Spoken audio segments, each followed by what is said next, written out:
Hello everyone, welcome to our channel. ఈరోజు కథ చంద్రశేఖర్ది సిటీలో ఒక చిన్న ప్రైవేటు ఉద్యోగం. అతని భార్య ప్రమీల గృహిణి. భార్యాభర్తలు ఇద్దరు సిటీలో చిన్న ఇంట్లో కాపురం పెట్టుకున్నారు. చంద్రశేఖర్ తల్లిదండ్రులు కానీ ప్రమీల తల్లిదండ్రుల వల్ల కానీ వీళ్ళకు సంక్రమించిన ఆస్తిపాస్తులు అంటూ అర్ధనా పైసా కూడా లేవు.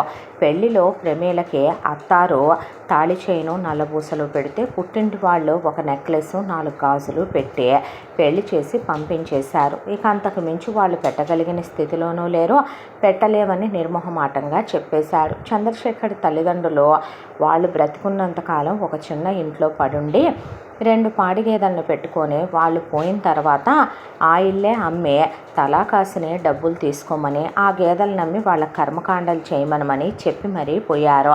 వాళ్ళు పోయాక కర్మకాండాలు జరిపించాక ఆ ఉన్న ఇల్లు అమ్మేసుకుంటే అందరి మీద వచ్చింది తలా 1,00,000 రూపాయలు. ఆ డబ్బులు చంద్రశేఖర్ ప్రమీల కూడా పంచుకొని తెచ్చేసుకొని ఆ తెచ్చుకున్న డబ్బులు కాస్త వీళ్ళు ట్రిప్పులకి వెళ్ళి రావడంతో 1,00,000 అయిపోయినాయి. ఆ తర్వాత ఇక వీళ్ళు పిల్లల్ని కండం మొదలుపెట్టారు. అంతా దాంట్లో ఎంతమంది పుడితే అంతమందిని కనాలి, ఇల్లంతా పిల్లలు ఉండాలి, మనకి ఇష్టం వచ్చినంత మందిని మనం కందామని మొగుడు పెళ్ళాం అనుకొని మొత్తానికి వరుస పెట్టి 3 కొడుకుల్ని 2 కూతుళ్ళని కంది ప్రమీల. ఇంకా కనాలనే అనుకుంది కానీ డాక్టర్సు హెల్త్ బాగా పాడైపోతుందమ్మా, ఇంకా ఇలా వరుస పెట్టి కనుక్కుంటూ పోతే గనక ప్రాణాలకే ప్రమాదం రావచ్చు, అందులో సంవత్సరం ఎడంతో కంటున్నారు మీరు, మంచిది కాదు, గర్భసంచి వీక్గా ఉందనేసరికి అప్పుడు ప్రమీల తప్పక పిల్లలు లేకుండా ఆపరేషన్ చేయించుకుంది. 3 కొడుకులు విజయ్, అరుణ్, భరణి, కూతుళ్ళిద్దరూ గీత, మాధురే. 5 పిల్లలు. వచ్చేది గొర్రెతోక బెత్తడి జీతం, ఉండేదే 2 గదులు చీకటి గది లాంటి పంపలో. ఇంతమందిని ఎలా పెట్టి పోషిద్దామని కన్నారు అసలు అని డబ్బులున్న మేము వెనకమాల మా తల్లిదండ్రులు దన్నుగా ఉంటేనే గవర్నమెంట్ ఉద్యోగాలుండి మొగుడు పెళ్ళాలు ఉద్యోగాలు చేసుకుంటూ ఉన్నవాళ్ళం కూడా ధైర్యం చేసి మేము పిల్లల్ని ఎంతమందిని కనలేకపోయామో, ఒకళ్ళతో ఆపుకున్న వాళ్ళం ఉన్నాం, 2తో ఆపుకున్న వాళ్ళం ఉన్నాం. మా కర్మ, మా రాత, మా దరిద్రం బాగోక 2 ఆడపిల్లలు పుట్టాక వారసులు కావాలి, మా బొంద కావాలని మా పెద్దోళ్ళు కనిచ్చి 3 కన్నోళ్ళం ఉన్నాం. 5 దేవుడు వరం ఇచ్చి వరుసగా మగపిల్లలేగా, ఒకళ్ళకో 2కో ఆపుకొని ఉండాల్సిందే, 3కైనా ఆపుకొని ఉండాల్సిందే. మళ్ళీ ఆడపిల్లలు జింజాటంటే ఎలా అని చుట్టాలు బంధువులంటే నారు పోసిన దేవుడు నీరు పెడతాడని నేనేమీ చూస్తూ ఊరుకొని కనలేదులే. ఇంటికి పెద్ద కొడుకు లేడు, వాడే చూసుకుంటాడు మిగతా వాళ్ళందరినీ. మన భారతదేశంలో ఉన్న రూల్ ఏంటి? ఇంటికి పెద్ద కొడుకు కానీ పెద్ద కూతురు కానీ పుడితే వాళ్ళే ఇంట్లో ఉన్న అమ్మ నాన్నలు వాళ్ళ తర్వాత పుట్టిన వాళ్ళందరి బాధ్యతలు చూసుకోవాలి. మరి వాళ్ళు ఎప్పుడు పెళ్ళిళ్ళు చేసుకోవాలి? వాళ్ళ సంగతులు ఏంటి? పెళ్ళి చేసుకోకపోతే ఏమైంది? ఒకప్పుడు 10 మందిని కంటే ఒకళ్ళని దేశం కోసం, ఒకళ్ళని యుద్ధం కోసం, ఒకళ్ళని కుటుంబం కోసం, ఒకళ్ళని వ్యవసాయం కోసం అని కనేవాళ్ళు కదో, అలాగే ఇంటికి ఒకళ్ళు పెద్ద కూతురో పెద్ద కొడుకో కుటుంబాన్ని ఉద్ధరించాలి. కుటుంబాన్ని ఉద్ధరించి కుటుంబాన్ని బాగు చేసిన తర్వాత చేసుకుంటారులే, కొంపలే మారిపోతాయి, బాధ్యతలన్నీ అయిపోయి ఒక 40కో 45కో పెళ్ళికే కంగారా ఏంటి అనేసి పాటికి జనాలందరూ అదిరిపోయారు. అనుకున్నదే తడవుగా తన ప్లానింగ్ని తను అమలుపరచడం మొదలుపెట్టింది ప్రమీల. ఇంట్లో తినటానికి తిండి ఉండదు, కట్టుకోవటానికి బట్టలు ఉండవు. చుట్టాలిళ్ళకి వెళ్ళి వాళ్ళందరిళ్లల్లో బట్టలు కలెక్ట్ చేసుకొస్తుంది. ప్రతి ఎండాకాలం వాళ్ళ పిల్లలకి తీసేస్తే ఆ తెచ్చిన వాటిని శుభ్రంగా ఉతికేసి వాటినే కూతుళ్ళకి వాటినే కొడుకులకి తొడగటం మొదలుపెట్టి మొగుడు తను కూడా అడుక్కొచ్చుకున్న చుట్టాల బట్టలు కట్టేసుకొని బట్టలు కొనే పని ఉండదు. ఇక తిండి విషయం దగ్గరికి వస్తే ముందు ఏదో ఒకటి, ఒక కూర అలాగే ఒక పులుసు వండేసి దాన్నే 2 పూట్లకి సర్దేస్తుంది. రేషన్ బియ్యంలో మామూలు బియ్యం కలుపుకొని ఎలాగో వాడేసుకుంటారు. ఎంత దాంట్లో ప్రమీలకి ఒక ఐడియా వచ్చింది. పెద్ద కొడుకు స్కూల్లో వేసే వయసుకు వచ్చాడు. చిన్నప్పటి నుంచే విజయ్ని దగ్గర కూర్చోబెట్టుకొని అమ్మా నాన్నలంటే దేవుళ్ళు, అమ్మా నాన్నల్ని వదిలేయకూడదు, నీ తమ్ముళ్ళని నువ్వే ముందుండి నడిపించాలి, చెల్లెళ్ళ బాధ్యత తమ్ముళ్ళ బాధ్యత మొత్తం నువ్వే తీసుకోవాలి అని అంతా దాంట్లో ప్రమీలకి చంద్రశేఖర్కి 2 కొడుకులన్నా పెద్ద కొడుకు కాకుండా ఇద్దరు కూతుళ్ళన్నా విపరీతమైన ఇష్టం, ముగ్గురు కొడుకుల కన్నా ఇద్దరు కూతుళ్ళంటే మహా ఇష్టం, మళ్ళీ అంతా దరిద్రంలో కూడాను. అలా చిన్నపిల్లాడప్పటి నుంచే తమ్ముళ్ళకి అన్నం పెట్టని, తమ్ముళ్ళు తిన్నాకే నువ్వు తినని, తమ్ముళ్ళకి మూతి కడుగనే, తమ్ముళ్ళు సుస్సు వస్తుందంటున్నారు తీసుకెళ్ళు, కక్కాకి వెళ్ళారు కడిగేసే, అలాగే తమ్ముళ్ళకి స్నానం చేయించి బట్టలు తొడుగు, తమ్ముళ్ళకి తల తొడుగు, తమ్ముళ్ళను ఒళ్ళో కూర్చోబెట్టుకో, చెల్లెళ్ళని దగ్గరికి తీసుకో, చెల్లెళ్ళకి స్నానాలు చేయించు. ఇలా అంత చిన్నపిల్లాడికి కూడా పనుల మీద పనులు పురమాయించుద్ది ప్రమీల. ఒక రకంగా ప్రమీలకి భర్త ధ్యాస, పడకటింటి ధ్యాస బాగా ఎక్కువ. చంద్రశేఖరు బద్ధకానికి, సోమరితనానికి బ్రాండ్ అంబాసిడరు. నెలలో కనీసం ఆ నెల రోజులు వెళ్ళిన ఉద్యోగానికి కడుపు నిండా పిల్లలకి తిండన్నా పెట్టొచ్చేమో.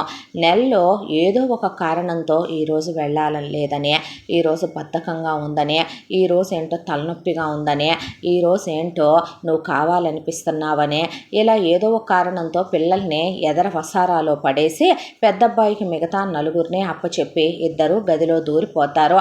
పొద్దున్న నుంచి సాయంత్రం వరకు ఇక గదిలోనే పడేడుస్తారు వీళ్ళు.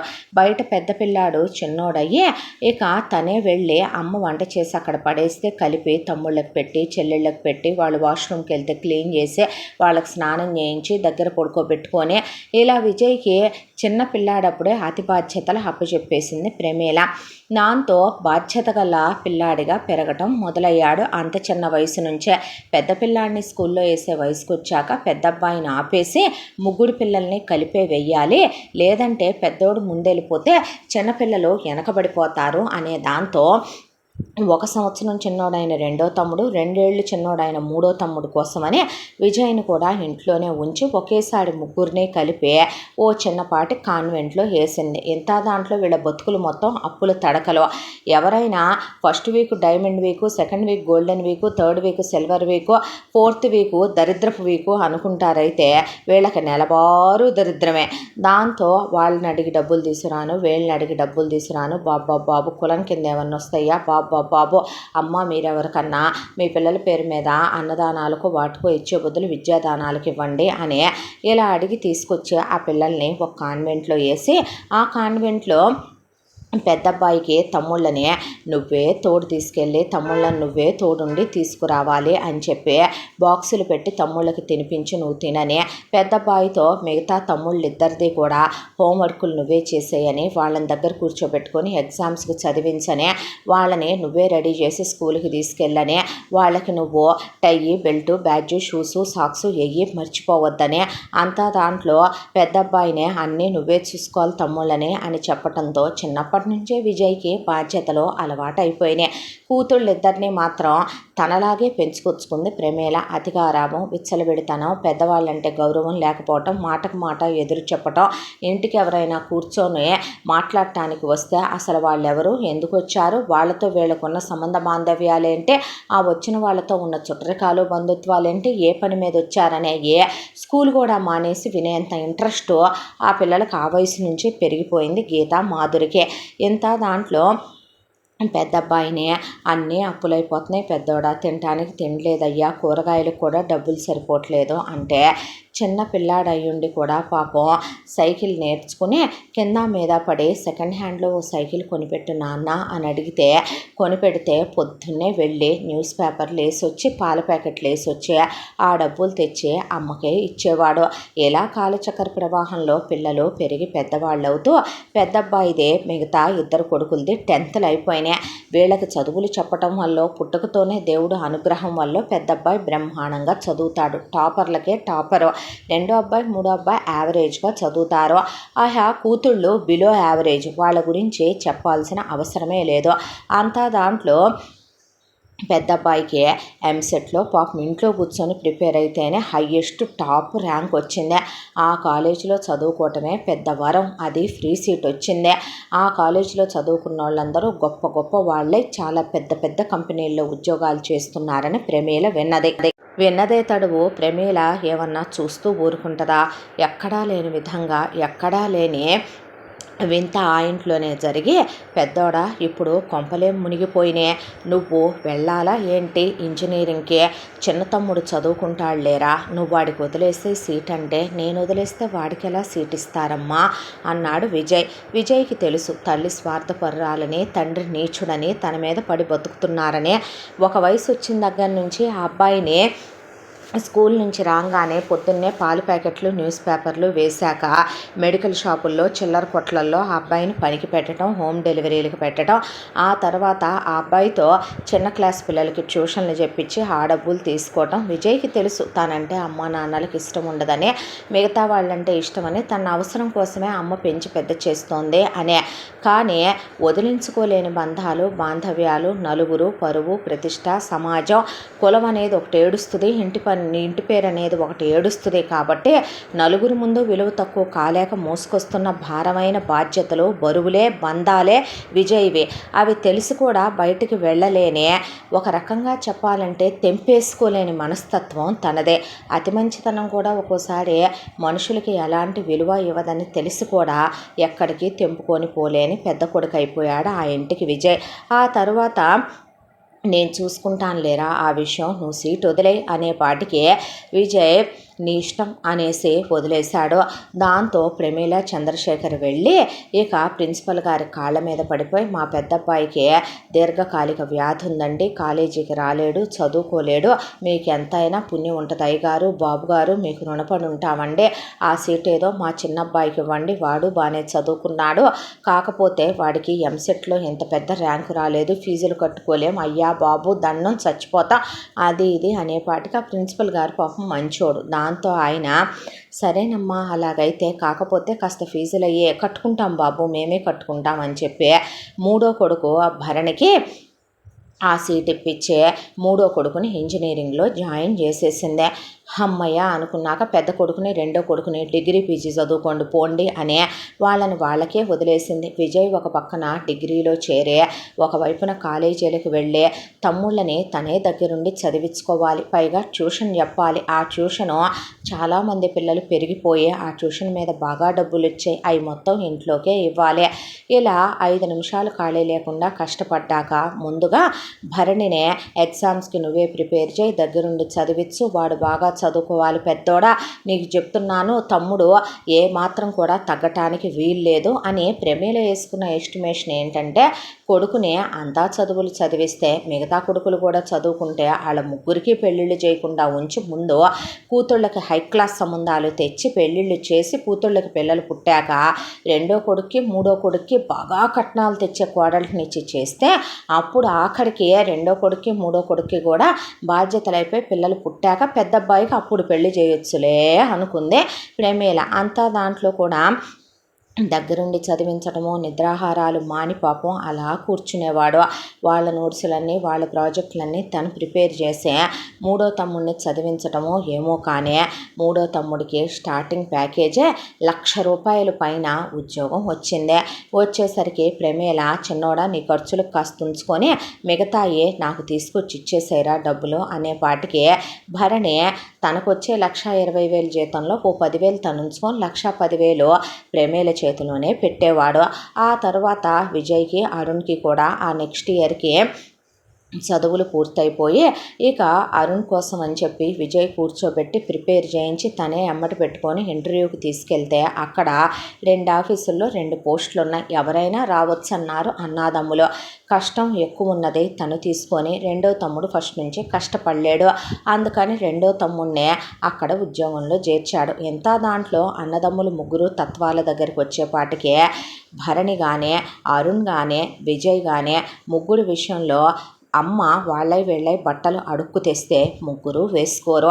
ఇక ముగ్గురు విషయంలో కూడా భరణి తనకి ఇప్పుడు ఉద్యోగం ఉన్నా అంతకుముందు ఉద్యోగం లేకపోయినా అన్నయ్య బట్టలు కొనుక్కుందామని చెప్పి కొనుక్కున్న బట్టలే వేసుకుంటాడు భరణి. తను తక్కువ రేట్లో అయినా సరే తను కొనుక్కునే వేసుకుంటాడు విజయ్. అసలు ఒకళ్ళ తొడిగిని వేసుకునే అలవాటే లేదు అరుణ్కి, తను వేరేనే వేసుకుంటాడు. ఆత్మాభిమానాలు ఎక్కువ, రోషాలు పౌరుషాలు ఎక్కువ. అంతా దాంట్లో విజయ్ అయినా ఇంటి బాధ్యతలు తీసుకోవడానికి సిద్ధంగా ఉంటాడు, కానీ వీళ్ళిద్దరూ ఆ బాధ్యతలు తీసుకోవడానికి సిద్ధంగా కూడా ఉండరు. విజయ్ నామూషి అనుకోకుండా పేపర్లో పాల ప్యాకెట్లు వేసి పార్ట్ టైం ఉద్యోగాలు చేసి ట్యూషన్లు చెప్తాడు. కానీ ఇద్దరు తమ్ముళ్ళకి నామూషి అలాంటివి చేయాలంటే. విజయ్ కీప్యాడ్ ఫోన్ వాడతాడు కానీ స్మార్ట్ ఫోన్ లేనిది వాళ్ళకి జరగదు. విజయ్ సాదాసీదా లైఫ్ గడపటానికి ఒప్పుకుంటాడు కానీ వాళ్ళు అలాంటి లైఫ్ కూడా లీడ్ చేయడానికి ఇష్టపడరు. కాబట్టే చిన్న తమ్ముడికే తను మంచి ఉద్యోగం ఇప్పించి తనే కష్టంలో ఉన్న ఉద్యోగంలోకి దిగాడు. రెండో అబ్బాయికి 70,000 రూపాయలు, విజయ్కి 50,000 రూపాయలే ఉద్యోగం. అయినా పర్వాలేదులే అని చెప్పి ఉద్యోగాల్లోకి దిగిన తర్వాత భరణి అంతా దాంట్లో మానస అనే అమ్మాయిని ఈ 4 ఏళ్లుగా చాలా డీప్గా లవ్ చేస్తున్నాడు. కాలేజీలో పరిచయం అయింది ఆ అమ్మాయి. ఆ అమ్మాయి కూడా స్కాలర్షిప్ బేస్ మీద మెరిట్ మీద వచ్చిన అమ్మాయి. వాళ్ళకి వెనక తినా గొడవ ఏమీ లేదు. మానస వాళ్ళకి పెళ్లి చేసుకో అంటే ఉండు ముందు మా అన్నయ్యలు అవ్వొద్దా, పెళ్ళి అంటే ఎలాగా అని భరణి హోల్లో పెట్టించాడు మానసనే. ఇంత దాంట్లో కూడా కూతుళ్ళకి పెళ్లి చేయాలని ఆలోచించుకుంటుంటే 1,50,000 అయింది భరణి ఉద్యోగం. దాంతో జీతం 1,50,000 వస్తుంది కాబట్టి ఆ డబ్బులన్నీ పక్కన వేయటం మొదలుపెట్టి 1.5 కాలంగా దాస్తోంది ప్రేమేల. దాస్తుంటే దిట్టంగా ఒక 27 లక్షల దాకా పోగైనాయి. పెద్ద కూతురికి ఇంకొక 27 పోగు చేస్తే మంచి ఫారెన్ సంబంధం చూసి చేయొచ్చు అనుకుంటూ ఉండగా, ఎందుకు అనవసరంగా ఆలోచిస్తున్నానా నేను, నా కూతుళ్ళకి సంబంధాలు రాకుండా పెళ్ళిళ్ళు చేయకుండానే వీళ్ళకి చేస్తానా ఏంటి అనుకుంటూ ఉండగా వీళ్ళ చుట్టాల పెళ్ళికి రమ్మనమని కబురు రావడంతో వెళ్ళారు. వెళ్ళేసరికి అక్కడ ఒక అమ్మాయి పేరు సుప్రజ. ఆ అమ్మాయి విజయ్ అక్కడి నుంచొని ఎవరితోనో మాట్లాడుతుంటే చాలా అందంగా ఉన్నాడని సైడ్ నుంచి విజయ్ ఫోటోలు తీసుకుని విజయ్ తనకు నచ్చాడు, విజయ్ని తప్ప ఎవరిని చేసుకోనని వాళ్ళ ఇంట్లో చెప్పడంతో వాళ్ళు పెళ్ళిళ్ళ పేరైతో కబురు పంపించారు. అంతా దాంట్లో ప్రమేల కొడుకులు 3 చాలా అందంగా ఉంటారు. కూతుళ్ళిద్దరు కూడా చాలా చక్కగా ఉంటారు. దాంతో ఆ ఫోటో వచ్చేసరికి ప్రమేల చూసి ఎవరన్నారు, ఈ ఫోటోలో అబ్బాయి అన్నారనేసరికి ఏముంది వాళ్ళకి అని అడిగింది ప్రమేల. వాళ్ళు కోటీశ్వర్లమ్మ. వాళ్ళకి 3 కూతుళ్ళు, 2 కొడుకులు. కొడుకులిద్దరూ పెద్దవాళ్ళు, పెళ్ళిళ్ళు అయిపోయినాయి. వాళ్ళ మేనగోడళ్ళతోనే బాగా డబ్బున్నోళ్ళు. మిగతా 3 కూతుళ్ళు. ఈ అమ్మాయి ఆఖరి కూతురు సుప్రజ ఇంజనీరింగ్ దాకా చదువుకుంది. అమ్మాయి బాగా నగ నట్ర అలాగే ఆస్తి పాస్తులు బాగా ఉన్నాయి వాళ్ళకి. కాకపోతే మీ అబ్బాయిని చూడంగానే నచ్చాడంట, దాంతోనే చేసుకుంటానన్నారమ్మా వాళ్ళు అనేపాటికి ఆహా అనేసరికి మరి ఏం చెప్పమంటారు అని అడిగేసరికి పెళ్లి చూపులకు వస్తున్నామని చెప్పు అందే. సరేలేమనమని చెప్పి వెళ్ళిన తర్వాత అందరి ముందు ఓపెన్గానే మాట్లాడుకుందాం, ఇందులో సీక్రెట్ ఉంది పెద్దోడా, ఆ అమ్మాయి చూసింది నిన్ను, కాకపోతే సైడ్ నుంచి ఫోటో తీసింది కాబట్టి చూడటానికి నువ్వా తమ్ముడా అనేది తెలియట్లేదు. మీ 3 చూడటానికి అటు ఇటుగా ఒకేలా ఉంటారు కాబట్టి ఆ అమ్మాయిని రెండో తమ్ముడికి ఇచ్చి చేసేద్దాం అనుకుంటున్నాను అనేసరికి నాకేమీ ఇంట్రెస్ట్ లేదులేమ్మా, నేనేమి భూలోక రంబలు కావాలి ఇప్పుడే పెళ్ళి కావాలని నిన్ను అడగలేదుగా అనేపాటికి అది కాదులే ముందే చెప్తున్నాను, ఎందుకంటే బాధ్యత అయిపోద్ది కదా చిన్న తమ్ముడికి ఇచ్చి పెళ్ళి చేసేస్తే అనేపాటికి అది కాదులేమ్మా, డబ్బున్న పెళ్ళాం వాడికి వస్తుంది, అదే నీ మనసు నిండుద్ది, అది చెప్తే సరిపోద్దిగా అన్నాక నువ్వు పెళ్లి చూపులకి రాబాకు, నాకు అసలు అంత ఇంట్రెస్ట్ కూడా లేదు, నేను ఎంగేజ్మెంట్కి పెళ్ళికి కూడా రాను, హ్యాపీయేగా నువ్వు అన్నాక ఓ చాలా హ్యాపీ అందే. అన్న తర్వాత కళ్ళల్లో నీళ్లు తిరిగినాయి. తనేమి ఆ అమ్మాయిని ఇష్టపడలా, తనేమి ఆ అమ్మాయిని ప్రేమించలా. కానీ అమ్మ అలా మాట్లాడేసరికి చాలా బాధ అనిపించేసింది. ఏం మాట్లాడకుండా తను అసలు ఆఫీస్కి వెళ్ళిపోయాడు. అంతా దాంట్లో అమ్మ అలా మాట్లాడుతుంటే పెద్ద తమ్ముడు రెండో తమ్ముడు అదేంటమ్మా అన్నయ్య కోసమని అలా అని కూడా ఒక్క మాట కూడా మాట్లాడకపోవటం అక్కడ ఆలోచించాల్సిన విషయమేనేమో బహుశా. తర్వాత ప్రమేల పెళ్లి చూపులకు వెళ్ళేసరికి ఆ పెళ్లి కూతురికి ఈ అబ్బాయినేనమ్మా నువ్వు చూసింది నా కొడుకునే అనేసరికి వాళ్ళు ఒకసారి అలా చూస్తే మీకు ఎంతమంది అబ్బాయిలు అంటే 2 అబ్బాయిలు 2 అమ్మాయిలు అని చెప్పి అసలు పెద్ద కొడుకు ఉన్నాడనే చెప్పలా. దాంతో పెళ్లి చూపులు అయిపోయినాయి. అరుణ్ కూడా చాలా బాగుంటాడు కాబట్టి సుప్రజకు నచ్చేశాడు. ఆ తర్వాత ఎంగేజ్మెంట్ అయిపోయింది. వెంటనే పెళ్లి పెట్టించేసింది ప్రమేల. వాళ్ళు పెళ్ళైపోయి ఫస్ట్ నైట్లు అయ్యి వాళ్ళ ఇంట్లో అయిపోయి వాళ్ళ ఇంట్లోనే 16 రోజుల పండుగలు అయిపోయి వాళ్ళే హనీమూన్లకు పంపించి తిరిగి వచ్చిన తర్వాత కూతురుని అప్పుడు అత్తారింటికి పంపుతాము అనేసరికి అమ్మాయి పేరు మీద నగలు ఆస్తి అవి పెడతామన్నారు. అనేపాటికి నగలు మా దగ్గరే ఉంటాయి. ఇక తాళి గొలుసు నల్లబూసలు అమ్మాయికి అవసరమైనంత వరకే 2 గాజులు 1 నెక్లెస్ హారం వరకు ఇచ్చాము అనేసరికి ఆ తాళి గొలుసు నల్లబూసలు మేం పెట్టినయేగా అంది ప్రమేల. అన్నాక మరి ఆస్తి సంగతి ఏంటి? మాకు 5గురు పిల్లలు, మేమెవరికి వాటా లేయలేదు, వేసే రోజున ఇస్తాంలే, మా అమ్మాయిని మాత్రం ఒక మాటను ఒక దెబ్బ కొట్టినా ఊరుకోం అబ్బాయి, చాలా బాగా చూసుకోవాలి అని చెప్పి ఇంటికి తీసుకొచ్చాక రెండో కోడలు విజయ్ వైపు చూసి నిర్ఘాంతపోయే, ఈయనెవరో అనేపాటికి నా పెద్ద కొడుకు అంటే నేను ఆ రోజు చూసింది అయిపోయిందిగా పెళ్ళి, ఇప్పుడు నువ్వు నా పెద్ద కొడుకు వైపు అలా చూసినా తప్పే, తెలుసా నీకు? బావంటే తండ్రితో అన్నతో సమానం కదా, మూసుకొని వెళ్ళి నీ మొగుడితో కాపురం చేసుకో, నా రెండో కొడుకు ఏం అందంగా లేడా ఏంటే, కాపురం చేయట్లేదా, నీ ఒంటి మీద చెయ్యట్లేదా అనేపాటికి సుప్రజ ఏమీ మాట్లాడలేదు. అంతా దాంట్లో ఇక అరుణ్ వైపు అలా చూసేసరికి అరుణ్ అసలేమీ మాట్లాడలా. అరుణ్కి కోపం ఎక్కువ, విజయ్కి ఓపిక ఎక్కువ. ఏంటిప్పుడు ఏంటి అనేపాటికి నేనేమన్నాను అన్న తర్వాత సుప్రజ ఇటు పుల్ల తీసి అటు పెట్టదు, విపరీతమైన అహంకారి, డబ్బు ఉన్న ఇంట్లో పుట్టి పెరిగాను అనే దాంతో అసలు లెక్క చేయదు ఎవరినే. ఉద్యోగానికి వెళ్ళమ్మాయి జీతం తీసుకొచ్చివ్వంటే నేనెందుకు వెళ్తాను ఉద్యోగానికి, వెళ్ళినా నీకెందుకు ఇవ్వాలి తీసుకొచ్చి నేను జీతం, మూసుకొని పని చూసుకో అంది అత్తనే. అదొకటి. తర్వాత నేనేమి మా ఇంట్లో పాచి పనులు చేసుకునే అలవాట్లేదు, నాకు జ్యూస్ ఎత్తరా అని, నాకు ఫ్రూట్స్ ఎత్తరా అని, నాకు స్నాక్స్ ఎత్తరా అని ఎదురు ప్రమేలనే పని మనిషిని చేసి పనులు చేయించుకునేది సుప్రజ. రెండో అన్నయ్య పెళ్ళైపోయింది కాబట్టి నేను పెళ్లి చేసుకొని తీరుతానని భరణి ఒక అమ్మాయిని ప్రేమిస్తున్నానంటే కట్నం ఏమి ఇస్తారంటే ఏమీ ఇవ్వరు, వాళ్ళకి ఏమీ లేదు అన్నాక పోనీ క్యాస్ట్, అవును మన క్యాస్ట్ కాదు అయినా నాకు నచ్చిందే అని చెప్పి ప్రేమించిన అమ్మాయినే భరణి పెళ్ళి ఖాయం చేసుకొని, నీకు నేను ఇచ్చిన డబ్బులు మొత్తం నీ దగ్గర 30 లక్షల పైనే ఉన్నాయి కదమ్మా, వాటిల్లో నుంచి నా పెళ్ళానికి తాళి నల్లబూసలు, అలాగే నా పెళ్ళాం కోసమని ఇయర్ రింగ్స్, నా పెళ్ళానికి ప్రధాన పొంగరు, ఎంగేజ్మెంట్ రింగులు మాకు అన్నీ తీసుకొనివ్వే, వాళ్ళ పేరెంట్స్ మీద భారం పెట్టొద్దు, పెళ్లి ఖర్చులు కూడా మనయ్యేనని చెప్పాను అని చెప్పేసరికి 10 లక్షల రూపాయలు చిన్న కొడుకు ఇచ్చిన డబ్బుల్లో స్వాహ. ఆ తర్వాత చిన్న కోడలు ఇంటికి వచ్చింది, కానీ కట్నం లేవు, కట్టు బట్టలతో వచ్చింది, బట్టలు కూడా చిన్న కొడుకే కొనిచ్చుకున్నాడు. చిన్న కోడలికి వచ్చి రాగానే నువ్వు కూడా ఉద్యోగానికి వెళ్ళమ్మాయి, 2 జీతాలు ఇవ్వండి అంటే, ఎన్నాళ్ళ నుంచి నువ్వు తీసుకున్న మా ఆయన డబ్బులు 30 లక్షలకి లెక్క చెప్పు ముందు నువ్వు అనేపాటికి ఎందుకు చెప్పాలి లెక్క, నా కొడుకుల డబ్బులు నేను తీసుకున్నాను, లెక్కలు చెప్పటం ఏంటమ్మాయి అనేపాటికే మరి మా జీతాలు నీకెందుకు ఇవ్వాలి అంటే, అదేంటి నా కొడుకుల సంపాదన నాది కాదుగా పెళ్ళి కానంత వరకే నీది, పెళ్ళైన తర్వాత నీదెందుకు అవుద్ది, మా మీద పడి దోచుకు తిందామనుకుంటున్నావా అనేపాటికి అయితే వేరు కాపురం వెళ్ళిపోండి, ఇంట్లోంచి బయటికి నడవండి అంది ప్రమేల. ఎందుకు వెళ్తాం వేరు కాపురాలు, ఇన్నాళ్ళ నుంచి నువ్వు నా మొగుడు సొమ్ము తీసుకొని పందికొక్కులల్లే నువ్వు నీ కూతుళ్ళు తిని అడ్డంగా బలిస్తే నేను నా మొగుడిని తీసుకొని వెళ్ళిపోతానా, మా డబ్బులు నువ్వు వాడుకున్నావు కాబట్టి మేము ఇక్కడే ఉంటాం, ఎవడి కోసం పోషించావు మమ్మల్ని నువ్వు అన్న తర్వాత అదిరిపోయింది ప్రమేల. మూడో కోళ్ళు అంటాం విన్న రెండో కోళ్ళు, నీ జీతం కూడా నువ్వు ఇచ్చావంటే నేను ఊరుకొని ఇవ్వబాకు, మొహం పగిలిపోద్దిస్తే అందే అరుణ్ణి. అన్న తర్వాత కోడళ్ళిద్దరూ కూడా అంతా దాంట్లో మొగుళ్ళ జీతాలు వాళ్లే తీసుకుంటే నెలకింతని ఇవ్వండి అమ్మాయి, ఇల్లు జరగొద్దా అంటే ఎందుకు ఇస్తాం మేము, మాకేం పని, ఎందుకు కన్నావు నువ్వు, అలాంటప్పుడు మీ ఆయన తేరగున్నాడని కన్నావా ఏంటి, పోషించాల్సిన బాధ్యత నీదే, మాకేంటి అవసరం, మేమెందుకు ఇస్తాం అని అడ్డం తిరిగిపోయారు ఇద్దరు. అడ్డం తిరిగిపోయేపాటికి ప్రేమేలకి గొంతులో పచ్చి వెలక్కాయ అడ్డం పడే, ఏమన్నా కోడళ్ళు వచ్చారా అని నోట్లో గుడ్డకుక్కుకొని ఆడవటం తప్ప వేరే ఆప్షన్ లేకుండా పోయిందే.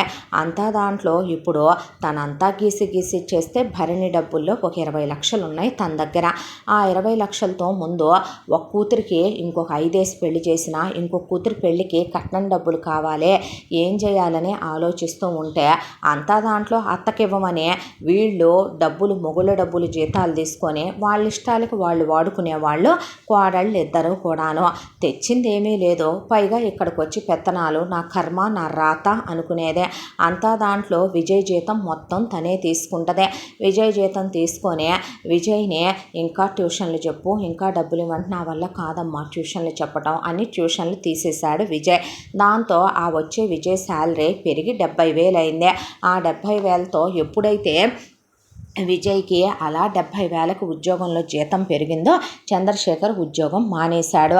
ఏంటి నాన్న ఉద్యోగం మానేశావంటే, ఇన్నాళ్ళు ఈ ఇంటి కోసం మీకోసం రెక్కలు ముక్కలు చేసుకుని మీ అందరినీ ప్రయోజకుల్ని చేశాను, ఏంది నువ్వే అని మిగతా కొడుకులంటే, నేనేరా ఇంకా నేను విశ్రాంతి తీసుకొద్దాం మెమ్మతో గడపాలనిపిస్తుంది నాకనే పొద్దస్తమానం పడగదిలోనే కూర్చుంటాడు చంద్రశేఖర్. చిరాకేసిపోతూ ఉండేదే.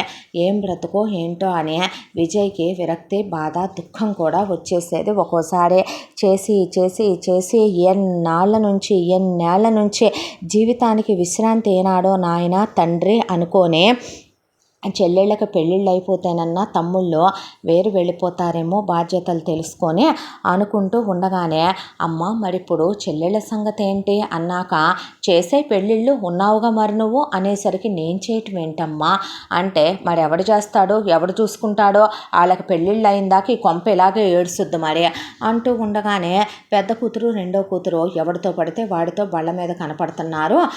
గంటలు రాత్రుల్లో టెర్రస్లకి ఫోనుల్లో మాట్లాడుతున్నారని, ఏ కాలో జారారంటే లేనిపోయింది కొంపలు మునిగిపోతాయి, ముందు వీటికి పెళ్లి చేసి పంపాలి అనే దాంతో ప్రమేల ఆలోచిస్తుంటే, ఎంతసేపటికి డబ్బులు అప్పు తెచ్చినా అంత అప్పు కట్టడం కష్టం. పైగా రెండో కొడుకు మూడో కొడుకు వాళ్ళకి నచ్చిన పెర్ఫ్యూములు, వాళ్ళకి నచ్చిన బట్టలు వాళ్ళు కొనుక్కున్నాకే కోడళ్ళకి జీతాలు తెచ్చి ఇస్తారు. అంతా దాంట్లో వాళ్ళిద్దరూ చెరో బైకులు కొనుక్కున్నారు. పెద్ద అబ్బాయి మెట్రోలోనో లేకపోతే క్యాబ్లోనో బస్సులో అయినా వెళ్ళిపోతాడు. ఎంత దాంట్లో కూతుళ్ళ సంగతి ఏంటని ఆలోచిస్తే ఐడియా వచ్చింది. పెద్ద అబ్బాయికి పెళ్లి చేసేస్తే కట్నం వచ్చుద్దుగా అనుకుంది. పెళ్ళిళ్ళ పేరైని సంబంధం చూడమంటమే తడువు. పెళ్ళిళ్ళ పేరై ఒక సంబంధం చూశాడు. అమ్మాయి వాళ్ళ అమ్మ నాన్న పల్లెటూరులో వ్యవసాయం చేసుకుంటారు. అమ్మాయి వాళ్ళు ముగ్గురు ఆడపిల్లలు, వాళ్ళకి కాస్త పొలం పుట్రా ఉంది. దాంతోపాటు అమ్మాయి డిగ్రీ వరకు చదువుకుంది. చూడటానికి పిల్ల చామన ఛాయలో కాస్త పర్లా బాగుంటుంది. అయితే ఆ అమ్మాయికి మాత్రం ఇక విజయ్ వాళ్ళ సంబంధం వెళ్ళేపాటికి వాళ్ళ అమ్మా నాన్న అందమైన కోడల్ని చేసుకోవాలనుకుంటారు ఎవరైనా. అంత అందమైన అల్లుడిని చూసేపాటికి ఆ అబ్బాయికి ఏ చెడు అలవాట్లు లేవని వాళ్ళ ఎంక్వైరీలో తేలటం ఒకటే, దానికి తోడు పిల్లాడు బాగుండటం ఒకటే, చదువుకోవటం ఒకటి వాళ్ళకి తెగ నచ్చేసి ఈ సంబంధం వదులుకోవాలి అనుకోలేదు. దాంతో ప్రమీల తనే మొగుడిని తీసుకొని వెళ్ళి ఆ అమ్మాయిని చూసిన తర్వాత, మీ అమ్మాయి పర్లేదులేండి, చామన ఛాయన చూడటానికి బాగానే ఉందిగా, ఇంటి పని వంట పని అన్నీ వచ్చా అంటే, ఓ మా అమ్మాయికి ఎందుకు రావు, మా అమ్మాయికి మిషన్ కుట్టడం వచ్చు, మా అమ్మాయి డిగ్రీ దాకా చదువుకుంది, మా అమ్మాయి ప్రైవేట్గా పీజీ కూడా రాసేసింది, మా అమ్మాయి పీజీ కూడా చేసింది, మీరు వచ్చే ముందే పరీక్షలు అయిపోయినాయి, మా అమ్మాయి చాలా బాగా చదువుకుంటుంది, దానికి తోడు తెలివైంది, ఇంటి పని వంట పని పిండొంట్లో పిడకొంట్లో మా అమ్మాయికి మొత్తం వచ్చు, టైలరింగు పెయింటింగు అన్నీ అని వాళ్ళమ్మ గొప్పగా చెప్పాక కట్నం ఏమిస్తారు అని అడిగింది ప్రమీల. అడిగితే, మీరేమనుకుంటున్నారు అంటే, ఓ 25 లక్షలు ఇవ్వండి అన్న తర్వాత, అలాగేనమ్మా అని క్యాష్గా నాకే ఇచ్చేసేయండి, ఇక నిశ్చితార్థాలు అవేమీ వద్దు, ఎందుకు అనవసరమైన ఖర్చులు, డైరెక్ట్గా పెళ్లి ముహూర్తమే పెట్టించండి, పెళ్ళికే వచ్చేస్తాం, విడిదింటికి కబురు పెట్టండి అన్న తర్వాత, మీరు కట్నం డబ్బులు నాకు చేతికే ఇవ్వాలి, ఫోన్ చేస్తే వచ్చి మేమే తీసుకెళ్తాం అని చెప్పాక, పిల్లకేమైంది ఆణిముత్యం వల్లే ఉంటే అని ఒక 1000 రూపాయలు చేరెత్తుకెళ్ళి బొట్టు పెట్టి అమ్మాయి మొహాన్ని పెట్టి, పిల్ల మాదనిపించుకున్నాం అనేసిన తర్వాత, పెళ్లి ఖర్చులు మీవే, ఒట్టి పిల్లను పంపకండి, పిల్లకి కాస్త బంగారం పెట్టండి అంటే, చేయించాములేండి అంటే, ఏమేం పెడుతున్నారు అంటే, హారం నెక్లెస్ 4 గాజులు 2 జతలు చెవి జుంకాలు, దాంతోపాటు అబ్బాయికి ఓ బ్రేస్లెట్ చైను ఉంగరము, దాంతోపాటు అబ్బాయికి ఓ బైకు, ఇక అమ్మాయి కోసం అని చెప్పి వాళ్ళు వాళ్ళ నానమ్మ తాతయ్య వాళ్ళు గొలుసు చేయించారు, దానికే సూత్రాలు వేసేయండి, తాళి గొలుసు కింద ఉంటుంది, వాళ్ళ నాన్నమ్మ ఇచ్చింది కాస్త బంగారం అంటే,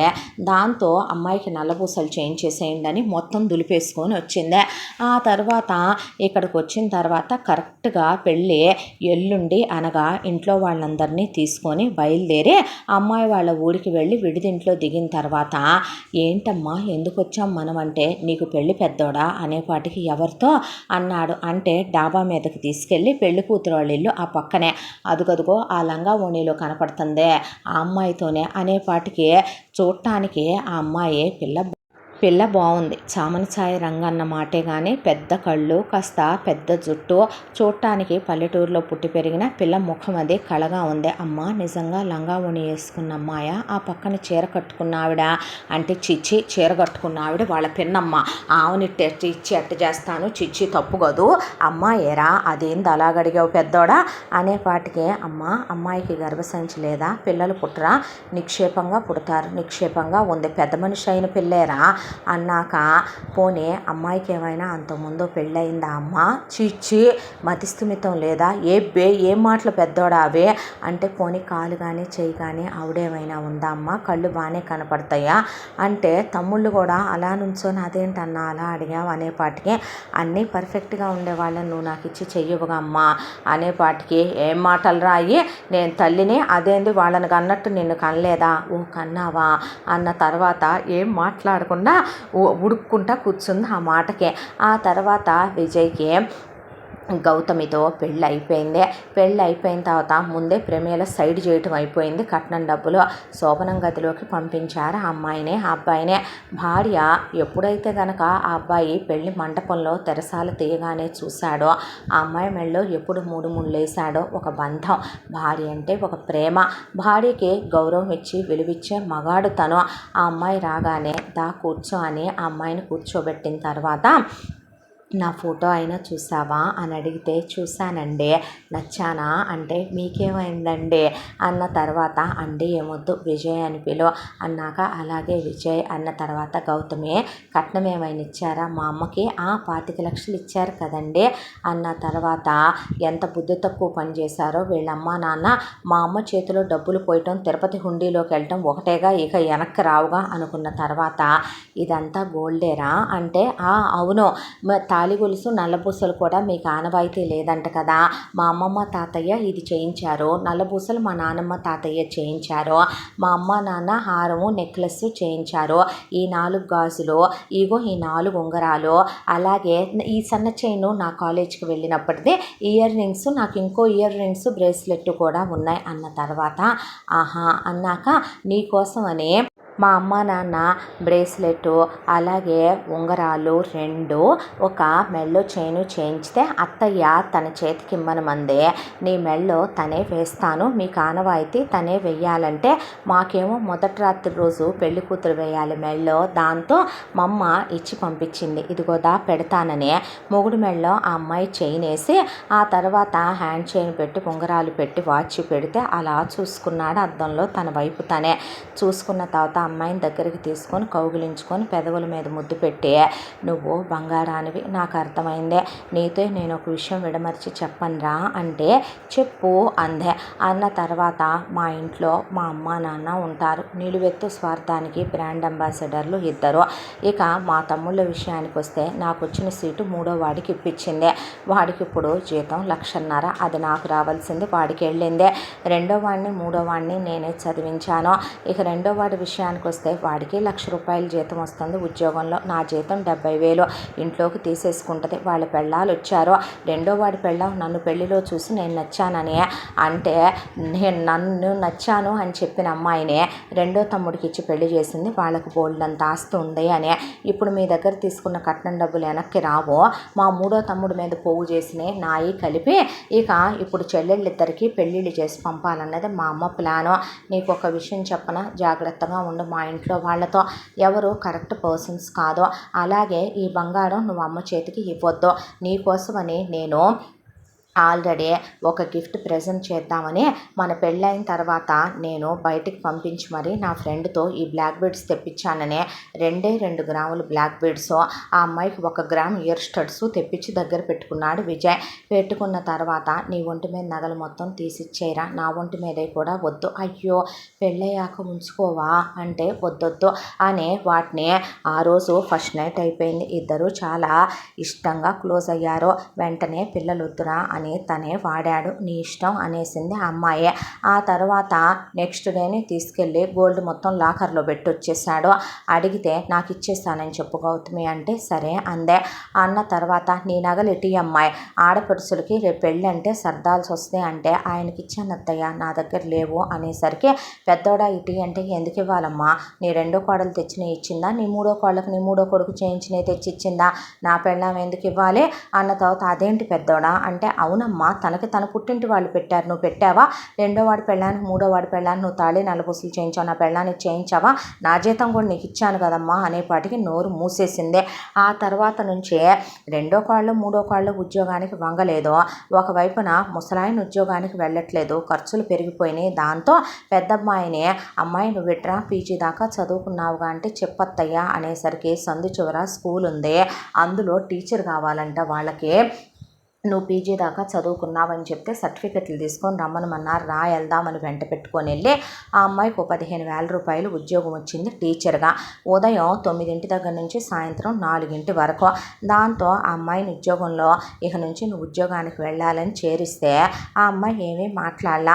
విజయ్కి చెప్పింది ఎందుకు వెళ్ళాలమ్మా తను ఉద్యోగానికి అంటే, ఎందుకు వెళ్ళదురా నీ పెళ్ళాం ఉద్యోగానికి వెళ్ళకపోతే ఇల్లు ఎలా జరుగుద్ది, మనుషుల మీద మనుషులు పెరిగిపోతే అనేసరికి నా భార్య ఖర్చు పెంచిందా, అదేంటమ్మా వచ్చిన వాళ్ళెవ్వరూ పని చేయట్లేదు, తను చిన్నదైతే తను మాత్రమే వెళ్ళమని చెప్తావేంటి, ఎలా చిన్నదవుద్ది, పీజీ చదువుకుంటే ఎందుకు వెళ్ళదు నీ పెళ్ళాం ఉద్యోగానికి అని గొడవ పెరిగిపోతే వెళ్తానులే వదిలేసాయి ఎందుకు గొడవ అంటే, పొద్దున 8 దగ్గర నుంచి సాయంత్రం 4 దాకా చేయిస్తావా, ఏ నీ పెళ్ళాం ఏమన్నా సిటీలో పుట్టి పెరిగిందా, కోటీశ్వర్ల కూతురా, కోట్ల రూపాయల కట్నాలు ఏమన్నా తెచ్చిందా అనేపాటికి గొడవద్దు వెళ్తాను అనేసింది గౌతమి.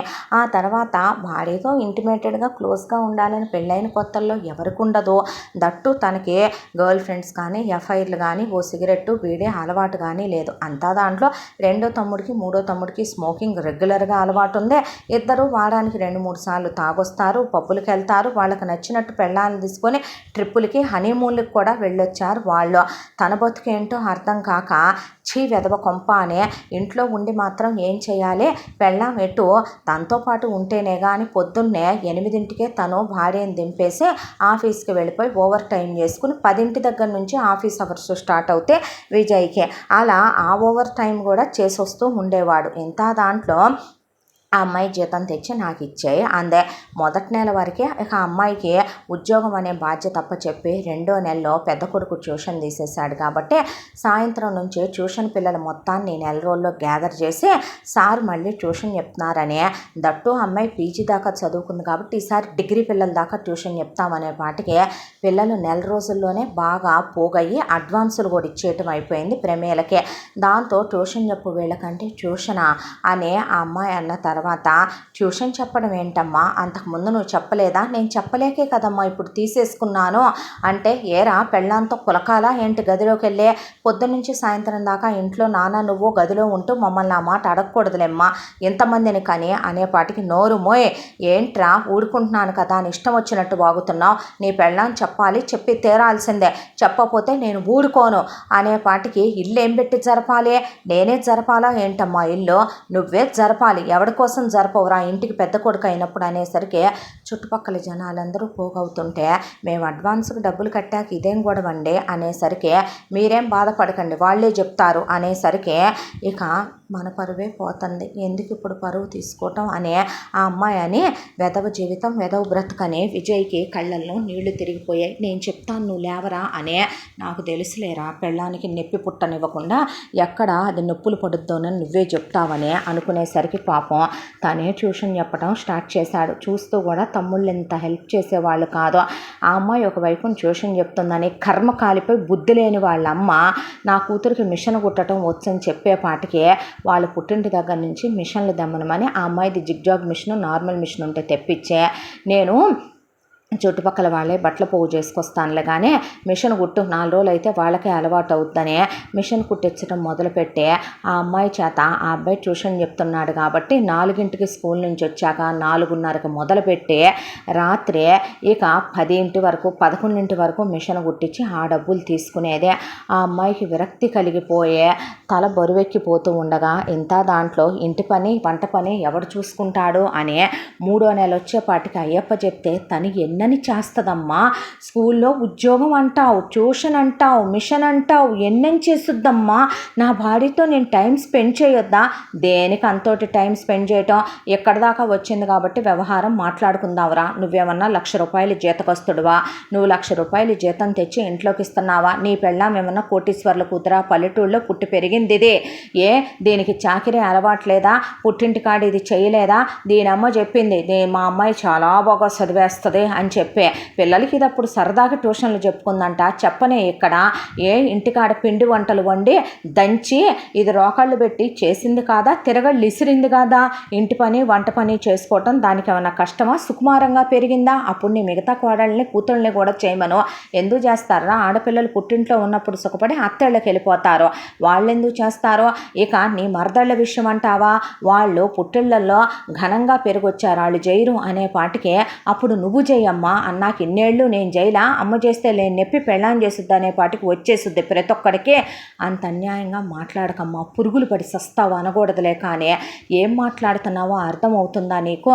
అమ్మ అంతా పక్కన వాళ్ళ ఆడపిల్లల్ని ఎంత నిర్దయగా మాట్లాడేస్తారే. మన ఇంట్లో ఆడపిల్లలు ఉండి కూడాను ఎప్పుడు చేసావమ్మా నువ్వు? మన ఇంట్లో బట్టలకి మనిషి ఉందే, మన ఇంట్లో ఇల్లు ఉడవటానికి ఒక మనిషిని పెట్టుకున్నావు, అంట్లు దావటానికి ఒక మనిషిని పెట్టుకున్నావు. ఆ అమ్మాయితోనే కూరగాయలు కూడా కోయించుకొని జస్ట్ వంట ఒక్కటే నువ్వు చేసేది. అదే పొద్దున పూట ఒక టిఫిను, మధ్యాహ్నం 2 కూరలతో భోజనం, సాయంత్రం స్నాక్స్ బయట నుంచే, రాత్రిపూట ఒక కూర వండుతావు, అన్నంలోకి పొద్దున ఉన్న కూరతో సరిపెట్టేస్తావు, లేదా జాడీ పచ్చడితో సరిపెట్టేస్తావు. తనెందుకమ్మా చెయ్యాలి? చేసి తీరాలి.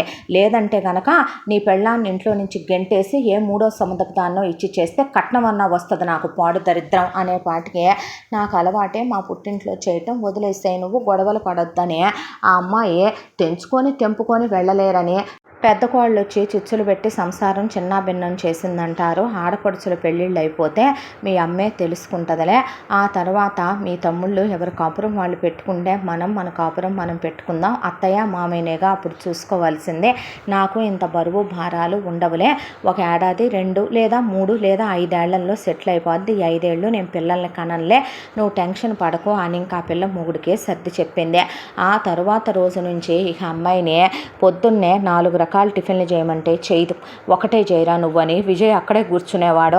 అంతా దాంట్లో పాప మా అమ్మాయి ఒకవైపున ఇల్లు ఉడవటానికి చీపిరి పట్టుకుంటే నేను ఊడుస్తానులే అని, వద్దు అంటే అడవద్దన్నానా నిన్ను అని చెప్పి పెళ్ళాం బట్టలు ఉతుకుతుంటే తను జాడిచ్చి ఆరేసి పెడుతూ, ఆడింగి వెధవా, ఆడింగి చవట, పెళ్ళాం వెనకాల ఇవన్నీ చేస్తున్నావంటే నీ చీర కొంగు పట్టుకొని తిరుగుతూ నీ కాళ్ళొత్తి నీ గోరింటాకులు పెట్టి ఇప్పటికీ నీ తల్లో పూలు పెట్టి తెల్లెంట్రుకులు పీకుతూ ఇప్పటికీ నీకు నోట్లో తినిపించే మొగుణ్ణి, నీ మొగుణ్ణి ఏమంటారు అని అడిగేపాటికి పెద్దోడా నోరు ముయ్యమ్మ నువ్వు ఇంకా అన్న తర్వాత ఆ అమ్మాయికి పాపం అలిసిపోద్దని ఎదురెదురు చేసేవాడు. ఆ టైలరింగ్ వర్క్లు అవి నాకు రావురా, ట్యూషన్ ఎత్తుకున్నావుగా భారం నువ్వు అనేది ఆ పిల్ల. అంతా దాంట్లో మొగుడు మంచోడైతే ఏ ఆడపిల్ల అయినా ఏమని తెంచుకొని వెళ్ళిపోద్ది. ఆ అమ్మాయి పుట్టింటి వాళ్ళు అల్లుడు బంగారం అయినప్పుడు ఏమని తెంపుకొని రమ్మంటారు? ఆ అమ్మాయి వంట చేస్తుంటే కూరగాయలు కోసివ్వటం, పెళ్ళాంకు ఏదో ఒక హెల్ప్ చేసేవాడు. పాపం ఇంత దాంట్లో పిల్లల్ని కనకుండా అయిపోయింది వాళ్ళ పరిస్థితి. దానికి తోడు ఇక రోజు భార్యాభర్తలు కలవటం కూడా ఉండేది కాదు. అలిసిపోయి 2 రోజులకోసారో 3 రోజులకోసారో భార్యాభర్తలు కలిసేవాళ్ళు. రోజు పెళ్ళాం వైపు చూసుకుంటే పెళ్ళాం అంటే చాలా ఇష్టం. ఆ అమ్మాయికి మొగుడు అందంగా ఉంటాడని, మొగుడు మంచోడని చచ్చేంత ఇష్టం. రోజు కలవాలనుకునేవాళ్ళు. రోజు మల్లెపూలు తెచ్చి దాచుకుంటాడు పెళ్ళాం కోసం. తీరా గదిలోకి వెళ్ళేపాటికి ఒళ్ళు పులిసిపోయి ఓపిక లేక చెరో పక్కన ఇద్దరు ఒకళ్ళ మీద ఒకళ్ళు పడిపోయి పడుకోవటమే సరిపోయే. నెలలో 5-6 సార్లు కలవటం కూడా గగనం అయిపోయింది వాళ్ళ పరిస్థితి. ఇంత దాంట్లో ఆ అమ్మాయి ఇంట్లోకి అంతా వండిన టిఫిన్ తినే టైంకి అందరు తిన్నాక తిందుగా నాగు అని ఆ అమ్మాయికి 2 ఇడ్లీలు ఉంచడం, 2 అట్లే ఉంచడం పాపం పట్టించుకునేది కాదు ఆ అమ్మాయి. ఆ తర్వాత భోజనంలోకి నాన్ వెజ్ వండితే ఆ అమ్మాయి అబ్బాయి సర్దుతుంటే అంతంత నీ మొగుడికే సర్దుకుంటే ఎలాగా అనే పాటికి నీ మొగుడికి అంత పెట్టేటప్పుడు నువ్వు మానేస్తాను అత్తయ్య, నేను పచ్చడేసుకొని అవసరమైతే ఏ తోటకూరో పెట్టుకునైనా తింటా, నా మొగుడు కడుపు నిండా తినాలి అని ఆ అమ్మాయి అంటున్న మాటలో మరుదులిద్దరూ వినేవాళ్ళు. అంతా దాంట్లో అమ్మాయి మరుదులకి ఏం తక్కువ చేసేది కాదు. ఈ కూర బాగుంటుంది వేసుకొని తినండి అయ్యా అని పెట్టి మొగుడంటే చచ్చేంత ప్రేమ. మొగుడు కోసమని అంతా దాంట్లో అమ్మాయి పుట్టింటి వాళ్ళు వచ్చి వెళుతూ ఉంటే పుట్టింటి దగ్గర నుంచి అయ్యని ఇయ్యని పిల్ల కోసం తీసుకొచ్చిస్తే, నాన్న నువ్వేదన్నా ఇవ్వాలనుకుంటే డబ్బులుగా ఇవ్వవా అని అడిగితే, ఆయన వచ్చినప్పుడల్లా బట్టలు కొనుక్కోండి అది ఇదని ఒక 5,000 10,000 చేతిలో పెట్టెళ్తే, అత్త చేతిలో పడితే ఆ డబ్బులు కూడా ఉండవని తనే వెళ్ళి మొగుడు కోసం బట్టలు కొనుక్కొచ్చుకోను, చెప్పులు కొనుక్కొచ్చుకోను, పెర్ఫ్యూమ్ బాటిల్స్, బాడీ స్ప్రేలు, మొగుడు కోసం కర్చీఫ్లు కొనుక్కొచ్చుకుంటే ఎందుకే నేనంటే అంత ఇష్టం, మొగుడు పిచ్చిదానా అంటే నువ్వు పెళ్ళాం పిచ్చోడివి కాదేంటి అని మొగుడిని ముద్దు పెట్టుకునేదే. ఆ అమ్మాయిని స్కూల్ నుంచి ఒక్కొక్కసారి ఎర్లీగా వచ్చి మరి బయటికి తీసుకెళ్ళే ఏ నూడిల్సో ఫ్రైడ్ రైసో ఎప్పుడన్నా సినిమాకో గుడికో బయటికి వెళ్తే పడక వాళ్ళ కర్మానికి ప్రమీల కళ్ళల్లోనో చంద్రశేఖర్ కళ్ళల్లోనో పడితే బయటికి వెళ్తున్నారు, గాలి తిరుగుళ్ళు తిరిగి వస్తున్నారు, దొంగ తిండి తింటున్నారని వారం రోజులు చదివేది పాఠం వాళ్ళనే. అంతా దాంట్లో రెండో కోళ్ళట్టు పుల్ల తీసిట్టు మూడో కోళ్ళట్టు పుల్ల తీసిట్టు పెట్టరు, ఎప్పుడు చూసినా కొంపలో ఉండరు, అచ్చుపోసిన ఆంబోతులలో ఊరి మీద తిరిగి వస్తారు, నోరెత్తితే మొహం మీద పెట్టి కొడతారు. వాళ్ళకి ఎదురు చెప్పేంత ధైర్యం తనకు లేదు. ఇక కూతుళ్ళని లేటు చేయకూడదు, కాలు జారేటట్టున్నారనే డౌట్ కన్ఫామ్ అయిపోయి ఇంటికి బాయ్ ఫ్రెండ్స్ రావటం కూడా మొదలయ్యారని ఓరి దేవుడో అని ముందు 2 సంబంధాలు చూసిందే. 2 సంబంధాల్లో పెద్ద కూతురికి చూసిన అల్లుడు పోస్టల్ డిపార్ట్మెంటు గవర్నమెంట్ ఉద్యోగం, రెండో కూతురికి చూసిన అల్లుడు రైల్వే డిపార్ట్మెంటు గవర్నమెంట్ ఉద్యోగం. 25 లక్షలకి మాట్లాడుకొని అందులో 10 లక్షలు బంగారానికి, 5 లక్షలు పెళ్లి ఖర్చులకి, 10 లక్షలు వీళ్ళకి డిపాజిట్ చేయటానికని మాట్లాడుకుందే. వీళ్ళు కాస్త చూడటానికి రంగు పొంగు బాగుంటారు కాబట్టి వాళ్ళు చేసుకుంటామన్నాక ఇక వాళ్ళకి చెరొక బండి ఇవ్వాలని చెప్పి కాస్త వాళ్ళకి ఆడపడుచు లాంఛనాలు అవి పెట్టాలి, అదే కాక కూతుళ్ళని హనీమూన్లకు అది పంపాలని ఎదురు 10 లక్షలు అప్పు చేసిందే. ఎవడు కడతాడమ్మా, నువ్వు కట్టేసుకో అంది పెద్ద కొడుకునే. అనేపాటికి ఎక్కడి నుంచి తెచ్చి కడతానమ్మా, నాకేం తెలుసు పెద్దోడా, వెనకమాల ఫ్యామిలీ ఉంది, చెల్లెళ్ళు ఉన్నారన్నప్పుడు కట్టాలని తెలియొద్దా ఏంట్రా, నువ్వు నీ పెళ్ళాం ఉద్యోగాలు చేస్తున్నారుగా, డబ్బులు దాచుకొని ఉంటారుగా, కట్టే, లేదా నీ పెళ్ళాం 4 గుత్తికి పుట్టింటికి పంపు, వెళ్ళి తీసుకొచ్చుద్ది, అవి పెట్టి కట్టే అంటే నోరు ముయ్యి అన్నాడు.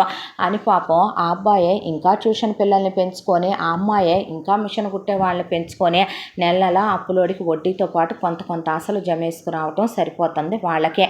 ఎంత దాంట్లో పెద్ద కూతురు రెండో కూతురు కడుపులు వచ్చాయని పుట్టింటికి వచ్చేపాటికే మళ్ళీ కూతుళ్ళకి లవ్ అయితే ఇచ్చుద్దు కానీ వాళ్ళకి చేసే రకం కాదు ప్రమేల. అలా కడుపు వచ్చిందనే పాటికి ఎలా వచ్చేసేవాళ్ళు కూతుళ్ళు వచ్చేసరికి వాళ్ళకి వాంతులు చేసుకున్నారు, ఆ మూలందు బూడిద పోసించాను ఎత్తైవే. అలాగే ఇదిగో ఇక్కడ అది ఇందాక పాడు డోక్కుంది, అదంతా తీసేసే పాడు అన్నాక పళ్ళెంలోనే వాంతి చేసుకుంది. తింటా రెండోది ఎత్తేయమంటే తను మాత్రం మనిషి కాదా అమ్మ, తను అన్నం తినొద్దా అన్న తర్వాత, నీ పెళ్ళాం పల్లెటూరులోది కాదా, పల్లెటూరులో పేళ్ళెత్తింది కాదా, నేనేమి ఇంక వాళ్ళ అశుద్ధం ఎత్తించట్లేదులే అనేపాటికే నువ్వున్నావుగా అమ్మ, రేపొద్దున ఎలాంటి స్థితులు వస్తాయో చూడు నీకు అన్నాక కూతుళ్ళిద్దరూ ఇద్దరిని కనేయటం, ఆ ఖర్చులు అబ్బాయి మీద తోసేయటం, వాళ్ళని 3 నెలలు ఉంచుకొని పంపటం, వాళ్ళ అమ్మాయిని చెండుకు తినటం జరిగిపోయిందే. ఆ తర్వాత ఇక రెండో కోడలు పుట్టింటి వాళ్ళు మూడో కోడల్ని మంచి చేసుకుంటూ కూర్చొని, అమ్మ మీ అమ్మ కట్టిన చీరలు వాళ్ళు కట్టిని వీళ్ళు కట్టిని అని తెచ్చి ఉతుక్కొని తొడుక్కోమంటే రెండో కొడుకు చచ్చినా వేసుకోడు, మూడో కొడుకు చచ్చినా వేసుకోడు. ఒకళ్ళు వేసుకున్న బట్టలు విజయ్ అసలు వేసుకోడు, 100 రూపాయలు పెట్టి కొనుక్కున్నాయైనా తనే వేసుకుంటాడు. కానీ అంతా దాంట్లో చంద్రశేఖరు ప్రమీల ఒకళ్ళు వాడిని వాడుకోవటం వీళ్ళకి అలవాటే కాబట్టి వాళ్ళు వేసుకొని కూతుళ్ళకి ఆ బట్టలు ఇస్త్రీ చేయించి అల్లుళ్ళను కూడా తొడుక్కోమని పంపితే వీళ్ళకి తగ్గ లేకి వెదవలో అల్లుడింటి వాళ్ళు. అంతా దాంట్లో మింగమెత్తుకులేదు మీసాలకు సంపెంగ నూనెని. ఒకవైపున విజయ్ జీతం పెరిగే 1,00,000 దాటేసిందే, భరణికి 2 లక్షలు, అరుణ్కి 1,00,000 దాటేసిందే. ఆ తర్వాత గౌతమిని ఉద్యోగం మానిపించేద్దామంటే పెద్ద యుద్ధం చేసేసిందే, ట్యూషన్ తెద్దామంటే ఒక యుద్ధం అయిపోయింది, మిషన్లు మానిపిద్దామంటే ఒక యుద్ధం అయిపోయిందే. కొడుకుల జీతాలు పెరిగినాయి అంటే రెండో కొడుకు మూడో కొడుకు ఇవ్వరు. పెద్ద కొడుకుది కోడలు జీతం కూడా పెరిగింది కదా, ఆ అమ్మాయి జీతం కూడా 20,000 అయిందే. దాంతో చక్కగా ఉన్నంతలోనే ఎవడు దోచేది వాడని బయటికి వెళ్ళి 300 500 చీరలు కొని లైనింగులు కొని కూతుళ్ళకి డ్రెస్సులు కుట్టించి పంపటం, అల్లుళ్ళకి ఇక అయ్యని ఇయ్యని అల్లుళ్ళకి బట్టలు కుట్టించి బయట నుంచి మెటీరియల్స్ కొని వాళ్ళ కోసం పంపించటం. ఆ అమ్మాయి పల్లెటూరు పిల్లే కాబట్టి వాళ్ళ అమ్మా నాన్నలకు ఫోన్ చేసి నెయ్యి పంపండి, పచ్చళ్ళు పంపండి, వడియాలు పంపండి, చల్లమిరపకాయలు పంపండి, నాన్ వెజ్లు పంపండి, నాన్ వెజ్ పచ్చళ్ళు పంపండి అని అక్కడి నుంచి పంపిణీ దోచిపెట్టి వాళ్ళకి పంపటం. ఇక్కడి నుంచే ఇడ్లీ పిండి ఎక్కువే అని కూతుళ్ళకి చెరో క్యానో, దోసపిండి చెరో క్యానో, పూడి పిండి కలిపితే చేతులు నొప్పులంట కలిపేసి పూడీలు సాదేసి ఇచ్చేయమంటాం. వారానికి ఒకసారి పిండి వంటల క్యాన్లు తీసుకొని చంద్రశేఖర్ ఇచ్చి రావటం. అంతా దాంట్లో వచ్చే డబ్బుల్లోంచి డబ్బులు కొంత పిక్కి కూతుళ్ళ కోసం నగ నట్ర వెండి అని మనవాళ్ళు మనవరాళ్ళకి పుట్టినరోజు ఫంక్షన్లను ఇక్కడికే రమ్మంటాం. పండక్కి నెల రోజుల ముందు పిలిచి దోచిపెట్టడం. ఇవన్నీ జరుగుతూ తల పగిలిపోతూ ఉండేది విజయ్కి. వెళ్ళిపోదాంరా, వేరు కాపురం అంటే పెద్ద కోళ్ళు వచ్చి వేరు చేసింది అంటారు. ఎన్నాళ్ళలే అయిపోయిందిగా, ఇంకా వదిలేసే అన్న తర్వాత అత్తామామలు కూడా ఎవరింట్లో ఉండవులే బాబో, కొన్నాళ్ళు ఆగితే వాళ్ళే తెలుసుకుంటారు అనేసరికి ఆ అబ్బాయికి విరక్తి కూడా వచ్చేస్తుంది. రాను ఎవరి పెళ్ళాలతో కాపురాలు చేసుకోవాలని ఉండదు. పొద్దున్న లేచిన దగ్గర నుంచి చాకిరీతోనే బతుకు సరిపోయే చెల్లెళ్ళకు కూడా పిల్లలు పుట్టేశారు అనుకుంటూ ఉండేలోపు తమ్ముళ్ళు పెళ్ళాలే కడుపులు వచ్చినాయి. ఒకవైపున వాళ్ళకి మూడో కోడలను అసలు పుట్టింటోళ్ళు తీసుకెళ్ళరు, రెండో కోడలను కూడా ఇక్కడే ఉండి మీరే చూసుకోండి అనే ఇక వాంతులు, ఏవిళ్ళు, కాలు కింద పెట్టకపోవటం, వీళ్ళు స్నానం చేయించక్క అంటాం, అక్క కాళ్ళు ఎత్తవా అంటాం, అక్క ఇప్పుడు ఇవి చేసి పెట్టవా అంటాం, అవి చేసి పెట్టవా అంటాం. ఆ అమ్మాయిని చెండుకు తినే పిల్లల్ని కనేసాక నేను పిల్లలకి ముడ్డి మూతులు కడగనే, నువ్వు కడుక్కో అన్నాక మీ పిల్లలకి ఎవరు కడిగారత్తయ్యా, మనిషిని పెట్టి కడిగిచ్చాగా అన్నాక అంటే అమ్మదే అమ్మేలే క్లీన్ చేసుకుంటుంది, నాన్నే వెళ్ళడు అనేసి వెళ్ళిపోయాడు విజయ్. ఒళ్ళు బలిసింది వేడికి అనేపాటికి ఆ అమ్మాయి ఏం మాట్లాడకుండా పిల్లల్ని కూడా ఆ అమ్మాయి మీద వదిలేసి ఇద్దరిని కానీ ఆ అమ్మాయి చూసుకోవటమే. ఒకవైపున వాళ్ళ గదిలోకి ఎత్తుకెళ్ళే కర్మ. వాళ్ళు మూడు పెళ్ళాలు సరదాగా సంతోషంగా ఉండాల్సింది. తమ్ముడు పెళ్ళాలు పక్క గదుల్లో కులుకుతుంటే వాళ్ళ పిల్లల్ని మాత్రం నిద్రాహారాలు మాని వీళ్ళు రాత్రంతా చూసుకోవటం సరిపోయేది వీళ్ళకే. ఇలా పిల్లలకు కూడా 3 ఏళ్ళు వచ్చేసి స్కూల్కి వెళ్ళటం కూడా మొదలు పెట్టేశారు. ఎంత దాంట్లో ప్రమేలకి చంద్రశేఖర్కి షష్టి పూర్తి చేసుకోవాలని కోరిక పుట్టుకొచ్చిందే. ఎవరి దగ్గర ఉన్నాయి డబ్బులని విజయ్ అడిగేపాటికే నా దగ్గరే ఉన్నాయి లేరా, ఎక్కడే నీ దగ్గర అనేపాటికి దాచుకున్నాలే అనేపాటికి అబ్బాయికి అర్థమైందే. ఎటు వచ్చి పడుతున్నాయి, ఆ వచ్చి పడే వాటిల్లో నుంచి సైడ్ చేసి దాచుకుందనే విషయం అర్థమై అప్పుడు తన దగ్గర ఉన్న నగలు బయటికి తీసింది ప్రమేల. అసలు అమ్మకు నగలున్నాయని తెలియదు అబ్బాయికి. అవన్నీ మెరుపు పెట్టించుకొని ఆ తర్వాత శుభలేఖలు కొట్టించుకొని షష్టిపూర్తి మహోత్సవం అనే కొడుకు కోడల మీదే బాధ్యతల భారాలన్నీ వదిలేసి మొత్తానికి షష్టిపూర్తి వేడుకలు మొదలైతే అక్కడికి వెళ్ళేసరికి మా పుట్టింటోళ్ళని 2వ కోళ్ళు, మా పుట్టింటోళ్ళని 3వ కోళ్ళు, ఇక మా అత్తారోళ్ళని 2 కూతుళ్ళు వేసుకొని వచ్చి మీటింగులు పెట్టి కూర్చున్నారు అక్కడ. ఈ షష్టిపూర్తి ఏమో కానీ వీళ్ళేమో కిలకిలా నవ్వుకుంటా మురిసిపోతా ఇద్దరు బొగ్గను చుక్కలు పెట్టుకొని ఒకళ్ళనొకళ్ళు నడుం గిల్లుకుంటా ఈపు గిల్లుకుంటా సరసాలాడుకుంటా ఒకళ్ళ నోట్లో ఒకళ్ళు తినిపించుకుంటా వీళ్ళు ఒకవైపున ఇప్పుడు పెళ్లి చేసుకుంటున్నామని వీళ్ళు పులుక్కుంటా వీళ్ళిద్దరికీ సరిపోతే ఆ అమ్మాయి అబ్బాయి వచ్చే వాళ్ళకి మర్యాదలు, వాళ్ళు తిన్నారా లేదా అని చూసుకోవటం అదే సరిపోయి పొద్దున్న నుంచి టిఫిన్ కూడా అందరు తిన్నారు కానీ పాపం వాళ్ళకి టిఫిన్ తినే టైం కూడా లేదు. ఇక భోజనాల దగ్గరికి వచ్చేపాటికి గెస్టులందరూ తినటం అయిపోయి ఫ్యామిలీలో వాళ్ళందరూ కూడా తినేశారు. తినేసిన తర్వాత భర్త తిన్నదాకా ఆ అమ్మాయి తినదు. దాంతోనే ఇక నీరసంగా ఉండి కళ్ళు తిరుగుతున్నాయని ఇద్దరు ఒక ముద్ద తిందాం కదా అని విస్తర మీద అలా కూర్చుంటే రెండో మరదలు వచ్చి బావ ఐస్ క్రీములు అయిపోయినాయి అంట, మా వాళ్ళు ఐస్ క్రీములు కావాలంటున్నారంటే, బావ కిళ్ళీలు అయిపోయినాయి అంట, మా వాళ్ళు కిళ్ళీలు కావాలంటున్నారు అనేపాటికి అన్నం ముద్ద నోట్లో పెట్టుకుందాం అనుకున్నవాడు లేచాడు విస్తర మీద నుంచే. లేచేపాటికి భోంచేసిన తర్వాత వస్తానంటే ముందు ఈ జ్యూస్ వచ్చి తిను బావా అన్న తర్వాత చేయి గడిగైపోతే చేయి గడగటం ఎందుకో, వచ్చి మళ్ళీ అదే తినండి, ఎందుకు వేస్ట్ చేసి వృధా చేయటం అన్నాక ఆ అబ్బాయి విస్తరం మడిచి అలాగే దాని మీద గ్లాస్ పెట్టి లేచి నుంచున్నాడు. ఆ అమ్మాయి కళ్ళల్లో నీళ్లు తిరిగిపోయినాయి.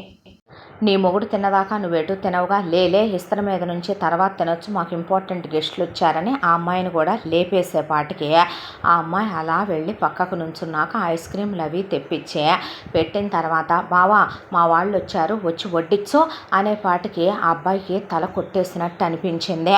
నా మొగుడు వడ్డించటం ఏంటి, వడ్డిస్తే నామూషీనా అనేపాటికి భోజనం వడ్డించడం అంటే వేరే విషయం, కానీ ఆ తర్వాత పిల్లలు వాష్రూమ్కి వెళ్ళారంట కడుగు, ఆ తర్వాత వాళ్ళు సిగరెట్లు కావాలంటే ఎత్తురా, గుట్కా ప్యాకెట్లు కావాలంటే ఎత్తుకురా, అలాగే మా అమ్మ చెప్పు దిగిందంట వెళ్ళి కుట్టించుకురా అనేపాటికి ఆ అబ్బాయి ప్రాణం చచ్చిపోయి ఆ అమ్మాయికి మెల్లమెల్లగా థర్మామీటర్లో కనుక పాదరసం పైకి లేస్తున్నట్టు ఆ అమ్మాయిలో కోపం, బీపీ, అసహనం పెరిగిపోయి విరక్తి పెరగటం మొదలైనాయి. అంతా దాంట్లో కూడా తమాయించుకొని తొక్కేసి ఊడుకొని ఉండేసరికి ఇంత దాంట్లో ఇక అప్పుడే మళ్ళీ ఇక భోజనానికనే ఆవిస్తరం ముందే కూర్చుంటే ఏమీ లేవు సార్, ఒక్క సాంబారే ఉందన్నాక అదే వేసుకొని మూడు పెళ్ళం కలుపుకొని తినబోతుంటే 4 ముద్దలు. ఏంటన్నయ్యా, మా వాళ్ళకి నువ్వు తెచ్చిన కిళ్ళీలు సరిపోలేదంట, ముష్టి వెదవ్వి అనకూడదులే కానీ తెచ్చేది సరిపడా తీసుకురావటం కూడా చేత కాదు నీకు, ఏం బ్రతుకో ఏంటో, తింటున్నావుగా అంటే ఏం వాగుతున్నారే, తిండన్నా తినొద్దా, 4సారా 5సారా 4సారా, నేను అసలు తిన్నానా అనేపాటికి నీ పెళ్ళాం నీకు దొంగచాటుగా పక్కకి తీసి బాగానే మేపుద్దుగా, పొద్దున్నుంచి బాగానే మేసుంటారుగా. అవునులే, ఓ మర్యాద ఉండదు, సంస్కారం ఉండదు, చూసారా, ముందు మనం తినేయాలి, తర్వాతే మిగతా వాళ్ళు అనుకుంటారు లేఖీ బుద్ధులు. 24 గంటలు మూడు పెళ్ళాని పని పాట ఏమీ ఉండదు, వంటగదుల్లో వాటేసుకోవటం, ముద్దులు పెట్టుకోవటం, పెళ్ళాంతో సరసాలాడటం, ఆడింగి వెధవం చేసిందే, కూరగాయలు కోయటం, బట్టలు గుంజటం, ఇల్లు ఉడవటం, దానికి తోడు ఇక సాయంత్రం ఆఫీసుల నుంచి రావటం, గదుల్లో దూరిపోవటం, పొద్దస్తమానం పెళ్ళాం ఇంట్లో రెస్ట్ తీసుకోవటం, పనే పాట ఏముంది అనేపాటికి అప్పుడే అమ్మాయి పుట్టింటి వాళ్ళు వెళ్ళకపోతే బాగోదని ఓ వస్తువు తీసుకొని గిఫ్ట్ పారేసి వెళ్దామని వాళ్ళు వచ్చేపాటికి గౌతమి అలాగే తన విస్తర తీసుకొని మడిచి ముఖం మీద పెట్టి కొట్టింది తోడుకోడళ్ళని ఆడపడుచునే. అనేపాటికి నలుగురిని దవడలు పగలగొట్టి ముయ్యండే ఇంకా అనేపాటికి, ఏంటి పెద్దోడా చూస్తా ఊరుకుంటావు, నీ పెళ్ళాం అలా రెచ్చిపోతుంటే పొద్దున్నుంచి నీ పెళ్ళాం అసలు చూడలేకపోతుంది, కళ్ళల్లో నిప్పులు పోసుకుంది, నేను పెళ్లి కూతురునయ్యానని, మీ నాన్న మళ్ళీ పెళ్లి చేసుకుంటున్నానని, మేము పచ్చగున్నామని, సరసాలు ఆడుకుంటున్నామని, సరదాగా ఉన్నామని, అసలు ఇది పెద్ద కోడలు కాదు, దీన్ని వదిలేసే అసలు పెద్ద తిరుగుబోద్దాన్ని, వాడేమిటి తిరిగిందాన్ని దీని అమ్మ బాబు ఇచ్చి నీకు చేశారు, అసలు 2వ సంబంధం 3వ సంబంధం దాన్ని చేసుకున్న బొళ్ళు కట్నం వచ్చేది, ఇది ఇంట్లో చేసేది ఏమీ లేదు, మహారాణిలాగా కూర్చోబెట్టి మేపుతుంటే ఒళ్ళు బలిసిపోయి నా కోడల్ని నా కూతుళ్ళనే కొడతావా అనేపాటికి, నిన్ను కూడా కొడతానని చెయ్యెత్తేపాటికి అమ్మా అని గౌతమి వాళ్ళ అమ్మ అరిసేపాటికి, నోరు ముయ్యండమ్మా చాలే కానీ, నాన్న 25 లక్షల కట్నం దీని చేతిలో పోసావుగా, నా కట్నం నాకు వెనక్కిప్పించు, అదేంటో నాన్న, అక్కకున్న తెలివితేటలు నాకు లేవు చూడు, బావ దేవుళ్ళు లాంటి వాడు కదా, నువ్వు ఇచ్చిన కట్నం డబ్బులు పెట్టి అక్క పేరు మీద బావ స్థలం కొన్నాడా, అది ఇప్పుడు 2 కోట్లకు పెరిగింది రేటు, నా దరిద్రం ఏంటి నాన్న ఇలా కాలిపోయిందే అన్నాక, లేవయ్యా, నువ్వేమైనా అడుక్కునేవాడివా, ముష్టోడివా, ఎప్పుడో అన్నావయ్యా, నీ తప్పు లేదు, వేరు వెళ్ళిపోదామని శోభనమైన రోజునే అన్నావు, నా బతుకు చట్టానికి వీళ్ళు పెంచిన పెంపకంలో నేను పెద్దోళ్ళకి ఎదురు చెప్పకూడదు, పెద్ద కోళ్ళంటే సహనం ఉండాలి, ఓర్పు ఉండాలి, సంసారం చిన్న పిన్నం చేసి పెద్ద కొడుకుని వేరే తీసుకెళ్ళిపోయిందంటే ఈవిడ పెద్దరికం ఎక్కడ మంట కలిసిపోద్దో, మిగతా కూతుళ్ళ ముందు కుక్క కన్నా హీనమైన ఈవిడ బతుకు ఇంకా ఎక్కడ దిగజారిపోద్దోనని నిన్నుంచి నేనే తప్పు చేశాను, నా మొగుడికి ఈరోజు 1,00,000 దాటింది జీతం, నా జీతం కూడా పెరిగింది ఇన్నాళ్ళుగా, ఆ కుట్టే మిషన్ ఏదో, ఆ చెప్పుకునే ట్యూషన్ లేదో, మేము చెప్పుకుంటే మా బ్రతుకు మేము దర్జాగా బతకగలం, ఇప్పటికి పిల్లల్ని కన్నది లేదు, పెళ్ళయ్యి 6 సంవత్సరాల కాలం అయిపోయింది, ఇక మాకు పిల్లలొద్దు, మా మూడు పెళ్ళాలు కలిసి ఉంటమొద్దు, నాకు నువ్వంటే ఇష్టమయ్యా, పెళ్ళప్పుడు నీ ఫోటో పంపించిన దగ్గర నుంచి నిన్ను నేను ప్రేమిస్తున్నాను, నాకుండదా నా మొగుడితో ప్రతి రాత్రి మీద చేయించుకోవాలని కులుకుతున్నారుగా నీ తమ్ముళ్ళ పెళ్ళాలు, ఏరా సిగ్గు శరం లేని ఎదవల్లారా, ఏంట్రా ఆ రోజున మీ పెళ్ళాలు, నాకు అర్థం కాని విషయం, ఏం కట్నం తెచ్చారా మీ పెళ్ళాలో, అన్న మీద పడి తింటున్నాము, కాస్తైనా సిగ్గు మానాభిమానాలు ఉండాలి, మనకి జీతాలు వస్తున్నాయి, నెలకింతని తీసుకొచ్చిద్దామని అనుకున్నారంట్రా ఎవరైనా అంటే, అది కాదు వదిన, ఇస్తాం వదిన అనేపాటికి, ఎందుకు ఇస్తారా, అది అడగంగానే దాని మీద అంత మోజు పడుతున్నావా ఏంటి నువ్వు అనేసింది సుప్రజ.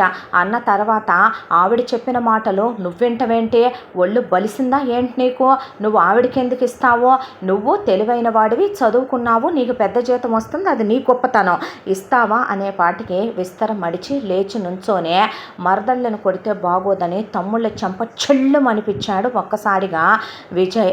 దడుసుకుపోయిన తర్వాత వీళ్ళొక అమ్మా నాన్నలు, మీరొక తమ్ముళ్ళు, ఈ యొక్క చెల్లెళ్ళని కొడితే చెల్లెళ్ళ చెంపలు పగిలిపోయిన తర్వాత ఏం బ్రతుకులరా మీవే, ఏంటి నాకు ముష్టేసి నాకు చదువుకోవటం చేతగాక నాకు సమర్థత లేదా, నీ మొగుడికి నేను వదిలేస్తే వచ్చిన సీట్ అది, నేను బిచ్చమేస్తే నీ మొగుడికి వస్తున్న 2 లక్షల జీతం అదే, ఏరా నిన్ను నేను పక్కన కూర్చోబెట్టుకొని నేను చదివిచ్చి నాకు వచ్చిన ఉద్యోగం నీకు ఇచ్చి నీకు వచ్చిన హార్డ్ వర్క్ నేను తీసుకునేదాకా నీ బొత్తుకి ఇవ్వాలా, అంతన్నా ఉందంట్రా జీతం, ఏంటేంటి నా పెళ్ళాం మీద వాడు మోజుపడి ఇస్తాములే వదిన అన్నాడా, నా పెళ్ళాము నన్నే ఇష్టపడింది, నాతోనే కాపురం చేసి చేయించుకోవాలని ఇప్పుడు అంతమంది ముందు చెప్పింది, నేను మొగుడిని మొగుణ్ణి కాబట్టి. కానీ బావని ఫోన్లో ఫోటోల్లో చూసి మొగుణ్ణి చేసుకున్న తర్వాత నీ పెళ్ళాం ఏంటో తెలుసారా, అసలు నిన్ను తలుచుకుంటానే నీతో కాపురం చేస్తుందా నీ పెళ్ళాం, రోజు నాకు చూపుల బాణాలేయటం, నా ముందు నాకు నచ్చిన చీరలు కట్టుకోవటం, నా పెళ్ళాం వచ్చిందాకా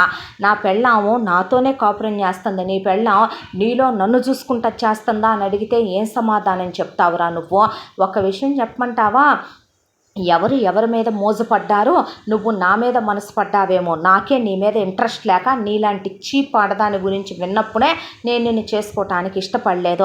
నా భార్య చామన చాయన, నా భార్య నాకు భూలోక రంభ, అందగత్తె. తప్పు చేశారు అత్తయ్య మావయ్య, నన్ను ఒక్క మాట అడుగుండాల్సిందంటే అల్లుడిని అడిగి ఎందుకు ఇష్టేస్తారు, ఎందుకు చెందుతారు అన్నాక ఎవరి మీద ఎవడే మోజుపడింది, నీ మొగుడు నా మీద మోజుపడ్డా నేను సిద్ధంగా లేనులే, కానీ నా మొగుడు మీద నువ్వు మోజుపడి కదూ రోజు నా మొగుడిని తలుచుకుంటా చేస్తున్నావా, అయితే నీ మొగుడితో కాపురం ఏందే, నీ మొగుడు చదువుకున్నాడు, నా మొగుడికి చదువుకోవటం రాలా, 2 లక్షల జీతం వచ్చిందా, నా మొగుడేసిన ముష్టే కదే, ఈ మహానుభావురాలు నా మొగుడి మీద పడి నా కట్టం డబ్బులతో పెళ్లి చేసిందాక మీ బతుకులకి కన్నెచెర విడిచిందంటే మీ బతుకులకి ఇళ్ళకే బాయ్ ఫ్రెండ్ని పిలిపించుకొని దిగజారిపోయి కాళ్ళు జారుతారేమోనని నీ అమ్మ ఈ పనికి మాలిన ఎదవలకి ఇచ్చి చేసింది ఏరా, మీ గవర్నమెంట్ ఉద్యోగాలంటాం, ఇక్కడి నుంచి వచ్చినవన్నీ దోచుకొని తింటాం, మీ బతుకులు చెడ అన్న తర్వాత మీరు వెళ్ళిపోండి అమ్మా, మీరు వెళ్ళిపోండి నాన్న, మా బ్రతుకు మేము బ్రతకగలం అన్నాక అది కాదమ్మా, ఇంకొక్క మాట నాకు కూతురంటే సీతలా ఉండాలి, సావిత్రిలా ఉండాలి, అనసూయలా ఉండాలని చెప్తే మాత్రం నేను ఊరుకోనమ్మా,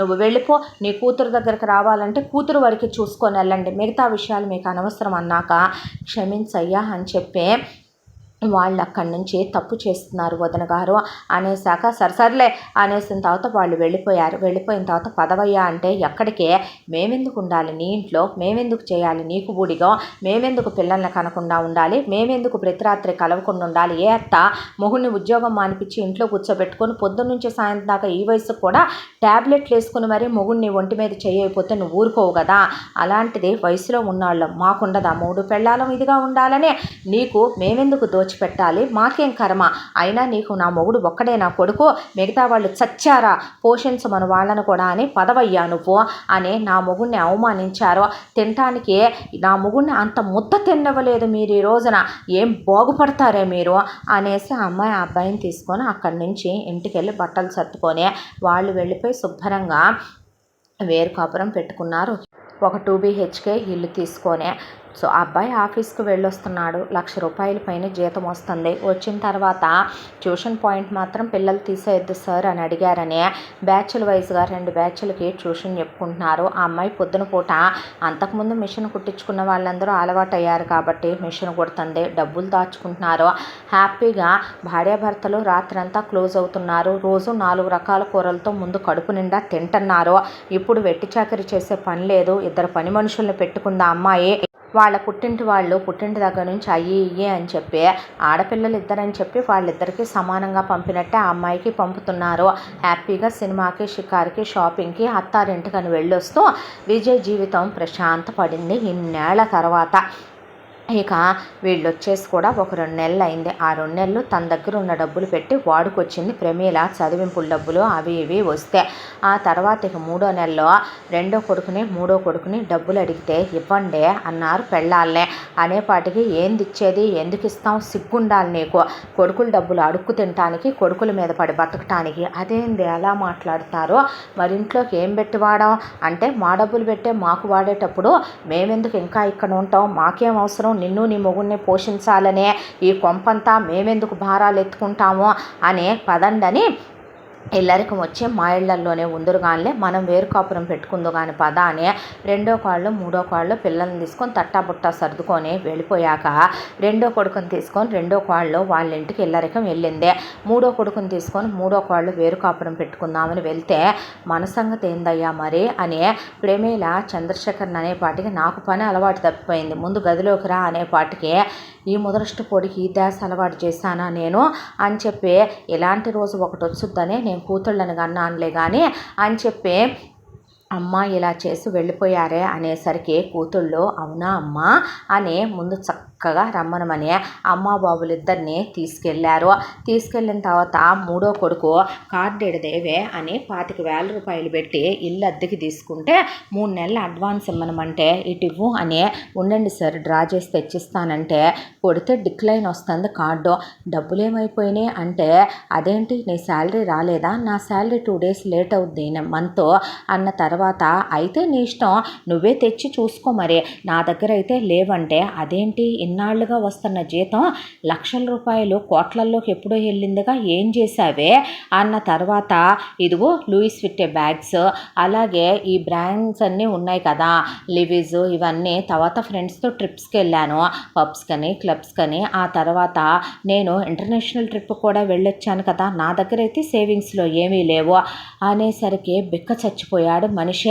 అసలు అన్ని డబ్బులు ఎలా వాడగలుగుతారే, మా ఇంట్లో మా అమ్మ నాన్నలకు పుట్టిన దానికి 10,000 రూపాయలు ఖర్చు పెట్టాలంటేనే 100 సార్లు ఆలోచిస్తాం మా అన్నయ్యలు నేను, అంతలా వాడావే అనేపాటికి మీదంటే లో క్లాస్ ఫ్యామిలీ, నీ బాబు ఏం చేస్తాడే మా వాళ్ళకి చెప్తే పరువు పోద్దని చెప్పలేదు కానీ ఏందే మీరు చేసే వ్యాపారం అనేపాటికి మా నాన్నకి ఏమైంది ఫ్రూట్స్ బిజినెస్, ఏమిచ్చాడే మీ నాన్న, 1 రూపాయి కట్నం తెచ్చావంటే చదువుకొని ఉద్యోగం చేస్తున్నావంటే అనేపాటికి డబ్బున్నోడు దొరుకుతాడనే వస్తాం అక్కడ వరకు, ఉద్యోగాలు చేయటానికి ఏం కాదులే, నాకన్నా చాలామంది అమెరికాలో వెళ్ళి కూడా హౌస్ వైఫ్లుగా ఉంటున్నారు, ఎంటెక్లు చేసి ఎంబీఏలు చేసి, వాళ్ళందరి సంగతి ఏంటి అనేపాటికి ఆ అబ్బాయి షాక్ అయి ఫ్రెండ్ని అడుక్కొని పిల్లల్ని పెట్టుకొని రోడ్డు మీద ఎక్కడుంటామని అడ్వాన్స్ కట్టి ముందు కొంపలోకి వచ్చి కావాల్సిన సామాను వరకు కొన్ని తీసుకొచ్చాడు.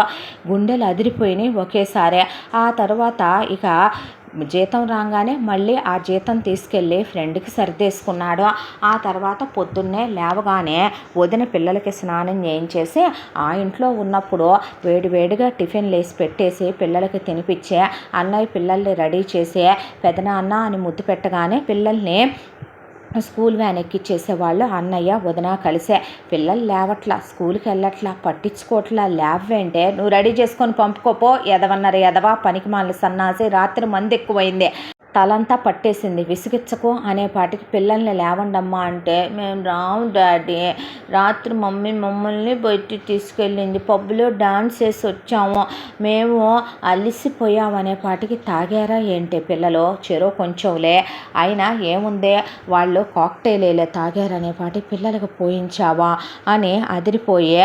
ఆ తర్వాత లేచి వంట చేయవే, నాకు వంట రాదు అనేపాటికి చేసుకుంటే చేసుకో లేకపోతే మానుకో అనేసరికి స్విగ్గీ ఆర్డర్ చేసుకోపో అన్నాక ఫుడ్ ఆర్డర్ చేసుకోవటం, బయట ఫుడ్లు తినటం, పిల్లలు స్కూల్కి వెళ్ళకపోవటం, పిల్లలు గాలి స్నేహాలు పట్టడం, తను వెళ్ళేటప్పుడు పిల్లల్ని బయటికి తీసుకెళ్ళటం, పిల్లల్ని పనికి రాకుండా చేయటం, చిన్న పిల్లాడయ్యే కొడుకు వాళ్ళు వీళ్ళు స్మోక్ చేస్తుంటే స్మోక్ చేయటం ఎలాగో నేర్చుకోవటం, పిల్లలు 24 గంటలు ఫోనుల్లో ఉండటం, టీవీల్లో ఉండటం, పిచ్చెక్కిపోయి తనకే బ్రెయిన్ దెబ్బతినిపోయింది. ఒకవైపున ఆఫీసులో హెక్టిక్ వర్క్, ప్రమోషన్ వచ్చింది, శాలరీ పెరిగిందే, దాంతోపాటు వర్క్ లోడు పెరిగిపోయిందే, ఇంట్లో పెళ్ళాం వంట చేయదో, బయట నుంచి ఫుడ్ ఆర్డర్లు చేసుకొని తినేసరికి ఒక రోజున ఉన్నట్టుండి కడుపులో మంట, గుండెల్లో పట్టేసి పెద్ద పెద్ద వామిటింగ్స్ అయిపోతే హాస్పిటల్కి వెళ్ళేపాటికి డాక్టర్లు గ్యాస్ట్రో ఎంట్రాలజిస్ట్ దగ్గరికి వెళ్తే గట్ హెల్త్ బాగా పాడైపోయిందనే, ఇలా అవుట్ సైడ్ ఫుడ్స్ ఇంతగా తినకూడదనే, ఎందుకు ఎంత తింటున్నారని హోమ్ ఫుడ్ తినాలని, ప్రస్తుతానికి మీరు ఒక 6 months వరకే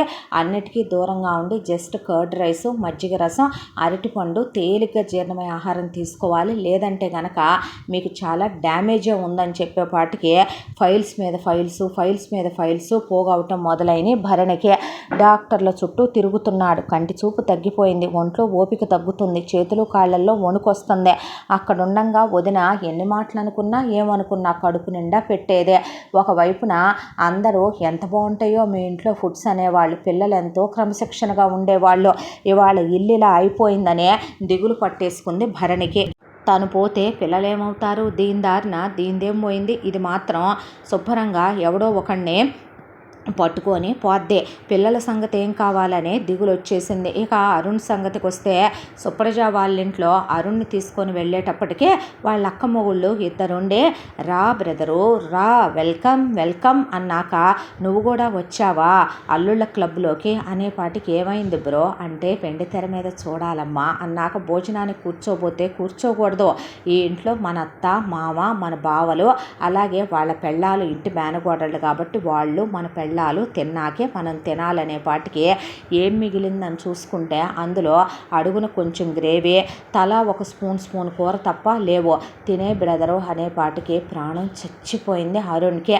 ఆ తర్వాత జీతం ఇటువ్వు అనే పెళ్ళాం తీసేసుకున్నాక నాకు ఖర్చులు కావాలంటే అమ్మని అడుక్కో అంటే అడుక్కోవాలా, అంతే బ్రదరు అడుక్కోవాలి. మరి ఇక్కడ అత్త 10 రూపాయలు ఇవ్వవా సిగరెట్కి అంటే ఏంది 10 ఆ సిగరెట్టు అనే అత్త 10 రూపాయల నోట్లు తీసి విసిరేస్తుంటే ప్రాణం చచ్చిపోయే బావలు షూ పాలిష్ చేశారా అరుణ్ అంటాం, ఒరే అరే అంటాం, మామొచ్చి కాళ్ళొత్తు అంటాం, ఒకవైపున ఇల్లు ఉడ్చేయమంటాం, వెళ్ళి తోటలో అయి చేయండి ఈ చేయండి అంటాం, మమ్మాయిలు పిలవట్లా మల్లెపూలు పెట్టుకొని గదిలోకి వెళ్ళండి అంటాం.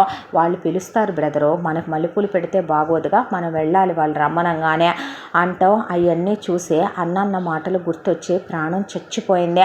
అన్నయ్య అడిగిన దగ్గర నుంచి ఆ మాట నరకంగా ఉంది. నీ పెళ్ళం నీలో నన్ను తలుచుకుంటూ కాపురం చేస్తుందా, నీతోనే ఇష్టపడి చేస్తోందా అనే పాటికి మాటకి ముందోసారి వెనకోసారి బావైతే మెతక, బావైతే ఏమనేవాడు కాదు, నువ్వెప్పుడు అలా ఉండవు, నీకు కోపం ఎక్కువ, నువ్వెప్పుడు యాక్టివ్గా ఉండవు, బావ చూడు ఎంత సరసంగా ఉంటాడో పెళ్ళాంతో అంటాం.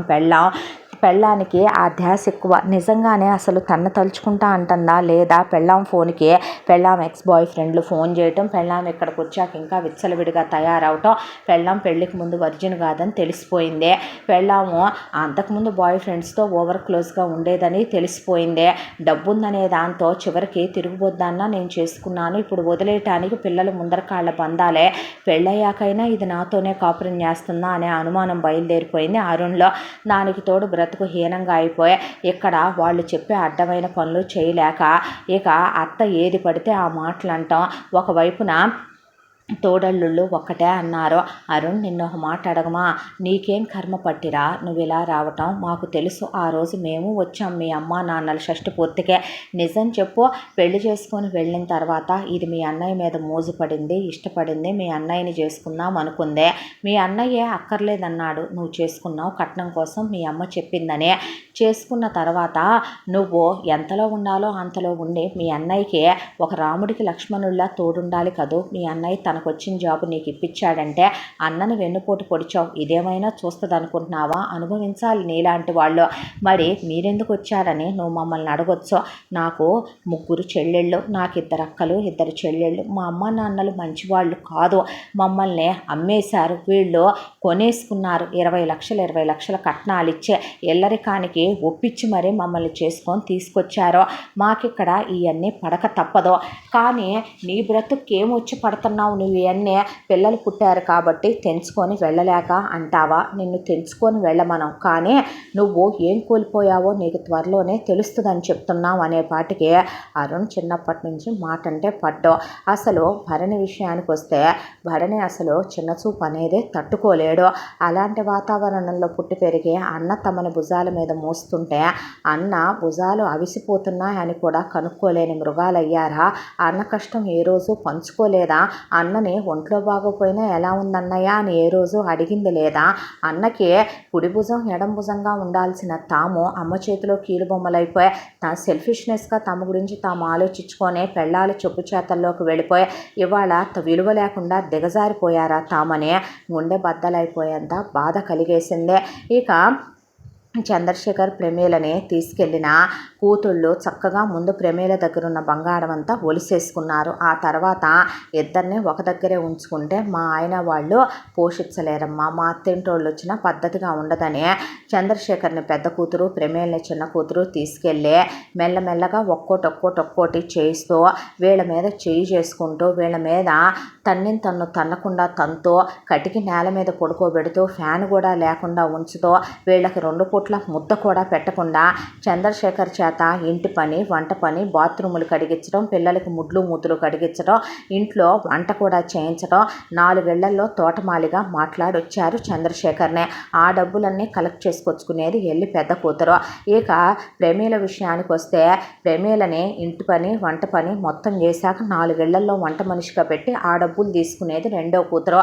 వెళ్ళి నాన్నను కలుస్తానంటే వీలు లేదన్నాక ఇద్దరు మెసేజ్లు పెట్టుకొని బయట కలుద్దామని ఓ పార్కులో కూర్చొని ఒకళ్ళ మీద ఒకళ్ళు పడి తలకి రంగు లేక ప్రమీల కాళ్ళు చేతులు పేలగా అయిపోయి ఒళ్ళంతా వంటలు చేసేటప్పుడు కాలి చంద్రశేఖర్ తోట పనులు చేసి ఒళ్ళంతా ఒకవైపున అట్టలు కట్టేసి స్కిన్ డిసీజులు కూడా వచ్చి మనుషులు ఎముకల గూళ్ళైపోయి కూతుళ్ళు చేయి చేసుకుంటున్నారయ్యా అని తిన్నదాకా తినకూడదంటే నాకు బీపీ షుగర్ ఉందగా మందులు కూడా ఇప్పట్లేదు, పక్కన కూర్చోబెట్టి బూతులు తిడుతున్నారే అల్లుళ్ళు కూతుళ్ళు, ఇష్టం వచ్చినట్టు మాట్లాడుతున్నారనే పాటికి అంతా దాంట్లో వాళ్ళిద్దరూ ఒకళ్ళని వదిలి ఒకళ్ళు ఉండలేరు.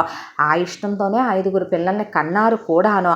ఆ ఇష్టంతోనే వాళ్ళు ఎన్నేళ్లుగా కలిసి ఉంది. ఇప్పుడు నిజంగానే మలి వయసులో ఒకళ్ళకొకళ్ళు తోడుండే వయసు. దాంతో ఈ వయసులో వేరైపోయి ఉండాలంటే నరకం అనిపించే చెప్పేసి వచ్చేద్దామయ్యా అన్న తర్వాత పెద్ద కోడలు ఆ రోజున నన్ను అత్తయ్య వాళ్ళు సాయం చేయకపోయినా నువ్వైనా సాయం చెయ్యి, మా చుట్టాలు ఎవరిదో పచ్చళ్ళ వ్యాపారం ఉంది, అంత రుచి క్వాలిటీ బాగోవు, బాగా చేసేవాళ్ళు ఉంటే కనుక వాళ్ళకి ఎక్కువ ఖాతాలు వస్తున్నాయి, కొన్ని మనకు మళ్ళిస్తాం అన్నారు. నువ్వు చేయొచ్చు కదా అత్తయ్య నాకు సాయం, నువ్వు బాగా వంట చేస్తావంట కదా మీ అబ్బాయి చెప్పాడంటే పడకటింట్లో ఈ చెప్పుకుంటున్నారా మీరని దాన్ని తిట్టి నేను చేయను నాకు ఒళ్ళు నొప్పులు అన్నాను. నాకు చెప్పలేదా పెద్ద కోడలు, ఊరికినే తిని ఇంట్లో కూర్చోవద్దు మామయ్య, చిల్లర కొట్టు పెట్టుకోండి, పిల్లల కోసం చిన్న చిన్న తినుబండారాలవి జిరాక్స్లవి తీసేలాగా పెట్టుకోండి, దాంతోపాటు పాలబూతులా పెట్టుకుంటే 4 రూపాయలు మెదులితే కష్టం తక్కువ రూపాయి కనపడుద్ది, మీరెవరి దగ్గర విలువ తగ్గించుకోవడం నాకు నచ్చదని అమ్మాయి అంటే నే విన్నానా, బాగా బుద్ధొచ్చింది కదండి అన్న తర్వాత వెళ్ళి కూతుళ్ళతో మేము మీ దగ్గర ఉండం, మేము అన్నయ్య దగ్గరికి వెళ్ళిపోతాము, వెళ్ళి అన్నయ్య కాళ్ళ మీదే పడతాము, దొంగ మొహాలారా మిమ్మల్ని నమ్మి వచ్చినందుకు అమ్మా నాన్నలని కూడా లేకుండా మీకు అంత దోచిపెట్టాను, నా కొడుకులు నోరు కొట్టి మీకే పెట్టాలనుకున్నాను, ఇంత వెన్నుపోటు పొడిచారు కదే మీరేం బాగుపడతారే అనే పాటికి ఒకవైపున పెద్ద కూతురు పెద్దల్లుడు చంద్రశేఖర్ని, రెండో కూతురు రెండో అల్లుడు ప్రమీలని పడేసి లేవలేకుండా కొట్టారు. కొట్టేపాటికి భయపడిపోయి కాళ్ళు పట్టుకొని దండం పెడితే ఇంట్లో నుంచి కాళ్ళు బయట పెడితే నరికి పోగులు పెడతామని వాళ్ళని ఇంట్లో ఇసిరేసి 6 నెలలు హౌస్ అరెస్ట్ చేసేసి పని చేయించుతూ ఉండేపాటికి ఎంట పెట్టుకొని తీసుకెళ్ళి పనులు చేయించి తీసుకొస్తున్నారు కూతుళ్ళు అల్లుళ్ళు. దాంతో భయంతో మనుషులు సగమైపోయి అసలు బీపీలు పెరిగిపోయి మనుషుల్లో ఓపికలు కూడా తగ్గిపోయినాయి.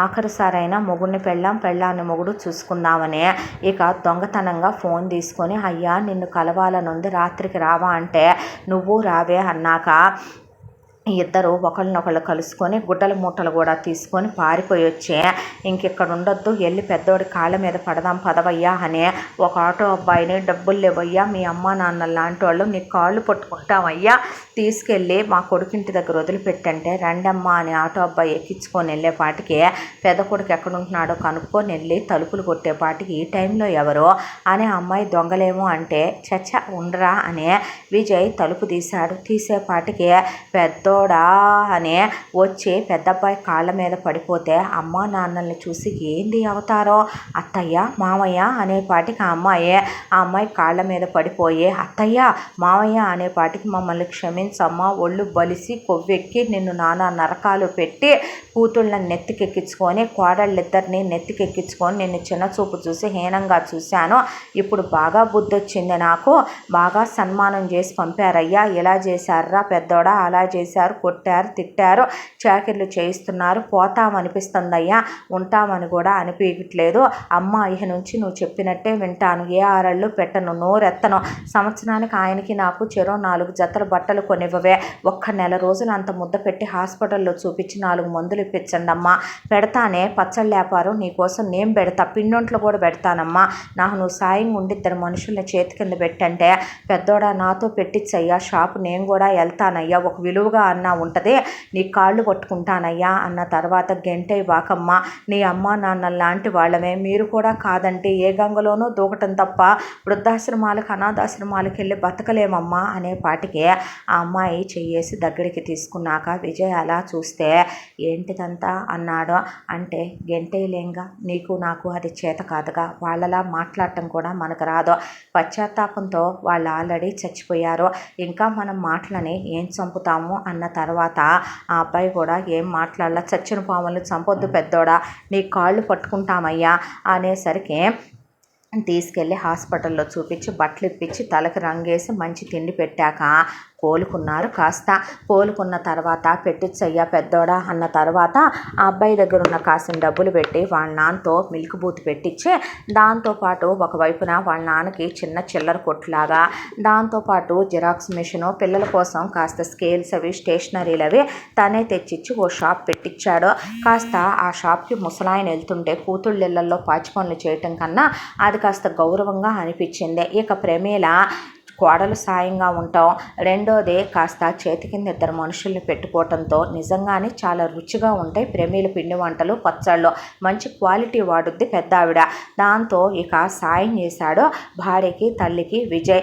ఒకవైపున ఇన్స్టాగ్రామ్ అని, దాంతోపాటు ఫేస్బుక్ అని, దాంతోపాటు యూట్యూబ్ అని పెట్టించి అత్తగారు వంట చేసే వీడియోలు పెట్టి క్వాలిటీగా ఇస్తున్నామని చెప్పేపాటికే వీళ్ళకి అంతకుముందు వాళ్ళ పుట్టింటి తరపు నుంచి వచ్చే ఆర్డర్లు కాక కాస్త ఇంటర్నేషనల్ షిప్పింగ్ దాకా ఆర్డర్లు వెళ్తూ కాస్త బిజినెస్ పుంజుకొని ప్రశాంతంగా ఉన్న తర్వాత ఒక రోజున ఈ ఫుడ్లు తినలేక భరణి హెల్త్ పాడైపోయి పడిపోతే మానస నాకు అర్జెంటుగా ₹1,00,000 కావాలి, పబ్లో పార్టీ ఇస్తున్నాను ఫ్రెండ్స్కి అనేపాటికి ఎక్కడి నుంచి తెచ్చివనో నన్ను అడుగుతావేంట్రా, ఏం మగాడివి నువ్వు, పెళ్ళాం కోరికలు తీర్చలేనోడివే, నువ్వు ప్రాస్టిట్యూషన్ చేసి తీసుకురా, నన్ను అడిగితే పనికి మాల వెధవా అనేపాటికి కోపంతో పక్కనే ఉన్న ఫ్లవర్ వాజ్ తీసుకొని మానస తలకాయ పగలగొట్టేశాడు.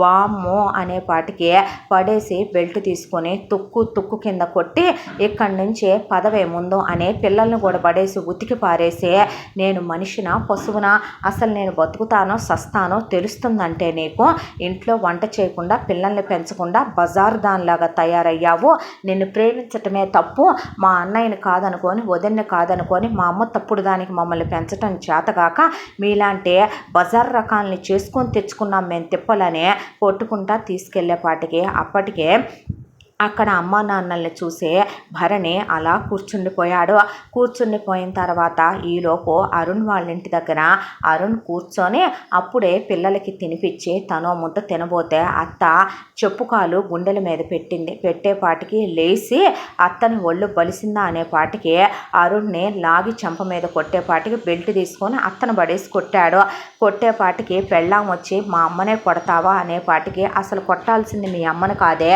నిన్ను అని తుక్కు కింద కొట్టేసరికి మా అమ్మాయిని కొడతావా అంటే నరికి పోగులు పెడతానంటే విడాకులు ఇస్తానంటే ఇవ్వవే, ఎవడు భయపడొచ్చాడు నీకు, ఒక విషయం చెప్పమంటావా, నేను మగాణ్ణి, మా అన్నయ్యలాగా నిజంగానే సాఫ్ట్ కాదు నేను, నీకు విషయం చెప్పనా, అవసరమైతే నువ్వు నీ ఎక్స్ బాయ్ ఫ్రెండ్స్తో మాట్లాడేయన్నీ నా దగ్గర కాల్ రికార్డ్స్ ఉన్నాయి, నువ్వు వర్జిన్ కాదని నాకు తెలిసిపోయిందే, పెళ్ళైన తర్వాత అయినా వీళ్ళని నాకే కన్నావనే దాంతో వదిలేసి ఊరుకుంటున్నాను, నేనేం పెళ్ళయ్యాక తిరగలేదు, పెళ్లి కాకముందు నువ్వు తిరుగుబోద్దానివనే కదా, అయినా నేనేమైనా నిన్ను వదిలేసి ఏమో లెమ్మనమని పిల్లలున్నారు లెమ్మనమని భరిస్తూ వెళ్తున్నాను, అలాంటిది నువ్వు ఇష్టం వచ్చినట్టు మాట్లాడటం, మీ ఇంటికి తీసుకొచ్చి రెచ్చిపోవటం, నన్ను కొట్టించటం తిట్టించటం, వీళ్ళేదో ఆస్తిస్తారని మా అమ్మ చెప్పిందని బుద్ధి లేకుండా మా అన్న మీద మోజుపడ్డ నిన్ను నేను చేసుకున్నాను చూడు, నా చెప్పుతో నన్ను నేను కొట్టుకోవాలి, నా చెప్పుతో కొట్టుకోవాలి, మా వదిన మా అన్న అన్నట్టు వాడితోనే కాపురం చేస్తోంది, వాడికున్న ప్రశాంతత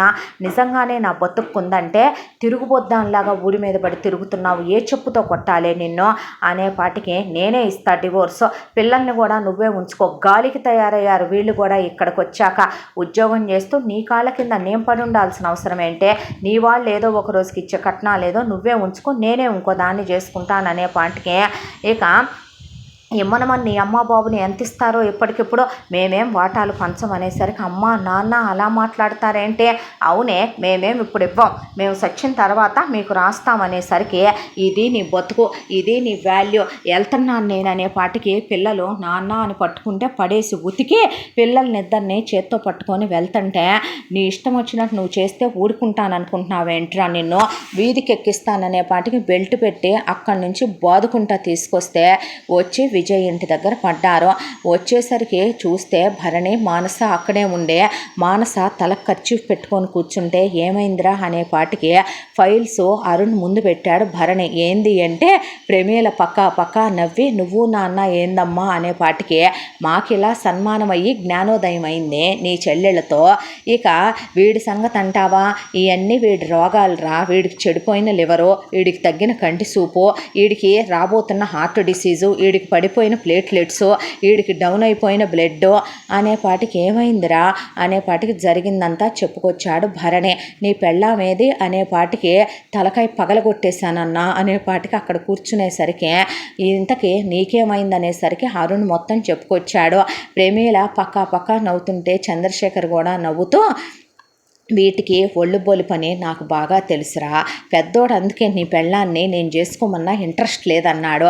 ఒరే నువ్వు కాలేజీకి వెళ్ళినోడివే, అన్నయ్యలా పద్ధతిగా ఉంటే మీ వదిన లాంటిది దొరికేదే, నువ్వు దీన్ని తెచ్చుకున్నావు ముట్టిపోగొరదానివి, అది నీ కర్మ అనేపాటికి కొడుకుల అమ్మవైపు అలా చూసి వాళ్ళ అన్నయ్య వదిన కాళ్ళ మీద పడి క్షమించమని, ఇక నుంచి మా ఖర్చులకి నెలకి మేమే 10,000 ఉంచుకొని వీళ్ళిద్దరినీ కూడా ఉద్యోగాలకు పంపి నీకు హెల్ప్ చేస్తాం అన్నయ్య, నీ కాళ్ళు పట్టుకుంటాం, మమ్మల్ని బయటికి పంపించొద్దు వదిన, పొయ్యేటట్టున్నావు, ఈ పిల్లలు కూడా గాలిగా తయారైపోయారు అన్నయ్య అనేపాటికి ఆ అబ్బాయికి ఏం మాట్లాడాల. ఆ అమ్మాయి మెదలకుండా ఊరుకున్నాక ఇప్పుడు పెద్దోడా వెరసి వీళ్ళు సిగ్గు లేకుండా కాళ్ళ మీద పడ్డారు కాబట్టి నువ్వు మమ్మల్ని గెంటేవు దేవుళ్ళంటోడివి కాబట్టి ఇప్పుడు వేరే ఇల్లు తీసుకోవాలి అంతేగా, కాకపోతే ఇహ నుంచి ఆయన మామగారులా నేను అత్తగారులానే ఉంటామే, ఇహ నుంచి మీరు నాకు వరగబెట్టిందేమీ లేదు, నా పెద్ద కోళ్ళు ఒక్కటే ఎందుకు చేస్తుంది, మీరు కూడా చేద్దురు కానీ, నాకు రూపాయి విలువేంటో బాగా తెలిసొచ్చింది అంది ప్రమీల. ఆ తర్వాత హాస్పిటల్కి తీసుకెళ్ళండిరా ముందంటే వద్దన్న, నెల రోజులు పట్టనే, దెబ్బలు గుర్తుండాలి, ఈ నెల రోజులు ట్రీట్మెంట్లోనే ఉంటారని రోజు తంతం మొదలుపెట్టే నెల రోజుల కల్లా మొత్తం బలుపంతా దించుకొచ్చారు పెళ్ళాలు ఇద్దరికే. ఆ తర్వాత ఇద్దరిని తీసుకెళ్ళి ఉద్యోగాల్లో పడేశారు. వీళ్ళ దగ్గర ఏమీ అక్కర్లేదని వాళ్ళ జీతాల్లో పెళ్ళాని జీతాల్లోంచి తలా ఓ 10,000 ఉంచుకొని మొత్తం తెచ్చి విజయ్ చేతిలోనే పెడుతూ ఒకవైపున ప్రమీల బిజినెస్ బాగా ఊపందుకుంది. చంద్రశేఖర్ కూడా బాగా సాగుతోంది వ్యాపారం. అవి కూడా తెచ్చి విజయ్ చేతిలోనే పెట్టడం. గౌతమి ఒకవైపున ట్యూషన్స్ తీసేయలేదు, మిషన్లు కుట్టడం మానలేదు, అత్తతో పాటు ఆ అమ్మాయే పక్కన ఉంటుంది, మామగారికి విజయే తీసుకెళ్ళి సరుకది ఇప్పిస్తాడు. ఇంకా పల్లెటూరు నుంచే అక్కడ గౌతమి వాళ్ళ నాన్న అడిగి ఫ్రెష్గా దొరికే కందిపప్పు బియ్యం అవన్నీ తెచ్చి ఇక్కడ క్లీన్ చేయించి ప్యాకింగులు చేయించితే తమ్ముళ్ళు కూడా హెల్ప్ చేయడం మొదలుపెట్టారు. పిల్లలు పద్ధతిగా స్కూళ్ళకి వెళ్తున్నారు. ఆ తరువాత ఇలా 5 సంవత్సరాల కాలం మళ్ళీ పిల్లల్ని కనలేదు విజయ్ గౌతమి. ఆ తర్వాత ఒక రోజున రండ్రా వెళదామనే పాటికి ఎక్కడికన్నయ్యా అంటే గృహప్రవేశ మహోత్సవ ఆహ్వానం అనే కార్డులు తమ్ముళ్ళకి చేతిలో పెట్టేపాటికి అలా నోరెళ్ళబెట్టుకొని చూసే, అంత పాష్ ఏరియాలో అన్న ఇల్లు కొన్నాడా, తను కొనుక్కున్నాడేమోలే అని వెళ్ళేసరికి అక్కడ వరుసగా 4 అంతస్తుల ఇల్లు ఉంది. ఒకదాని మీద చంద్రశేఖర్ ప్రమీల నిలయం, విజయ్ గౌతమి నిలయం, అరుణ్ సుప్రజ నిలయం, భరణి మానస నిలయం అనుండే దాని మీద ఎంత అందంగానో మెరిసిపోతున్నాయి అన్న అనేపాటికి మనవేరా ఇళ్ళు అన్న తర్వాత రండి అంది అమ్మాయి. అనేసరికి తోడుకోడళ్ళ మొహంలో నెత్తురు చుక్క లేదు, అసలు బిక్క చచ్చిపోయారు. మాకెందుకమ్మా ఇల్లని అత్తగారంటే, ఇప్పుడు మీకు మామగారికి ఎంత అత్తయ్య 60లోనే ఉన్నారు, ఇంకో 90 ఏళ్ళు 100 ఏళ్ళు మా కోసం బ్రతకరు అనేసరికి కూతుళ్ళు కుక్కల కన్నా హీనంగా చూసి మాట్లాడిన మాటలు, కోడళ్ళు చేసిన అవమానాలు, పెద్ద కోడలు ఇంకా మా కోసం బతకవా అన్న మాటకే గుండె నిండిపోయింది ఆవిడకే. తీసుకెళ్ళి ఇల్లంతా చూపించి లిఫ్ట్లు ఉన్నాయి, అవి కాక ఈ ఏరియా అంతా అత్తయ్య నువ్వు వంట చేయించుకోవటానికి, ఇదంతా ఆయన ట్యూషన్ తీసేనన్నారు ట్యూషన్ చెప్పుకోవటానికి, ఇక ఇది నేను టైలరింగులు చేయించుకుంటున్నానుగా మనుషుల్ని పెట్టి అందుకోసం అనేసరికి రే మీ డ్రీమ్ బైకులు అనే ముగ్గురికి 3 బైకులు 3 కార్లు, వాళ్ళ నాన్నకు స్కూటీ, వాళ్ళ అమ్మ నాన్నకు కూడా కారు, ఆ తరువాత నలుగురికి కూడా 4 బంగారపు సెట్లు తీసుకున్నానని విజయ్ అక్కడ పెట్టి అమ్మాయి నీకు అనేపాటికి ప్రమీల కళ్ళల్లో నీళ్లు తిరిగిపోయి పెద్ద కొడుకుని కోడల్ని వాటేసుకొని ఏడిస్తే కోడళ్ళు తోడి కోడలు కాళ్ళ మీద పడిపోయి బావగాడికి చేతులెత్తి దండం పెట్టేశారు. ఎందుకు మేమేం గొప్పవాళ్ళం కాదు, ఎప్పుడు మీకన్నా మేము తక్కువేలే అన్నాక అన్న ఆ మాట అనొద్దనే మూడో తమ్ముడు రెండో అన్నయ్యని పెద్ద అన్నయ్యని తీసుకెళ్ళి ఉద్యోగాలు ఇప్పించుకున్నాడు.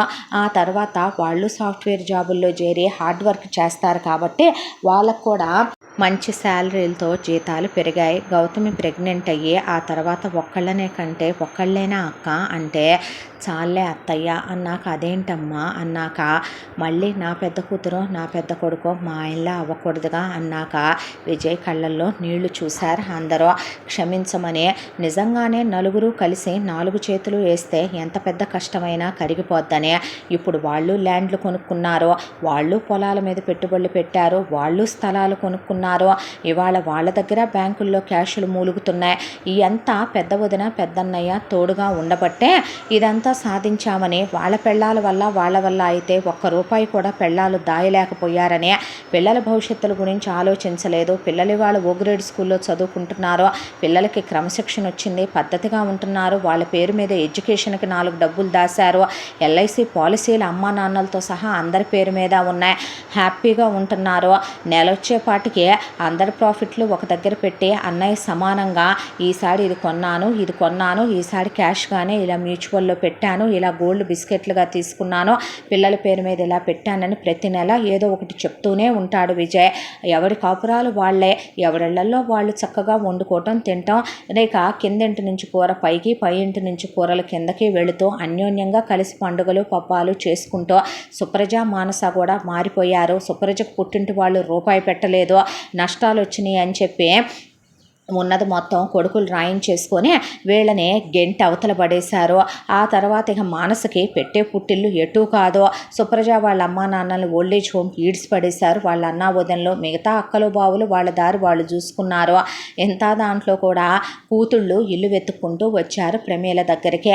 వచ్చేసరికి ఏంటే అంటే ఏం లేదమ్మా, అంతకుముందు ఉన్నంతలోనే నువ్వు అయ్యి అని పెట్టేదానివి కదా, ఆ తర్వాత కూడా నాంచేత నీ చేత పనులు చేయించి వాళ్ళకి డబ్బులు ఇచ్చేవాళ్ళం కదా, డబ్బులు టేస్ట్ మరిగారు, ఇప్పుడు మా వల్ల ఏమీ రావట్లేదని కొడుతున్నారు తిడుతున్నారే, డబ్బులు తెమ్మంటున్నారు అనేపాటికి కొంచెం అడ్డం లేవండమ్మా అనేపాటికి కోడళ్ళు కూర్చొని నవ్వుకుంటూ ప్యాకింగులు చేసుకుంటున్నారు.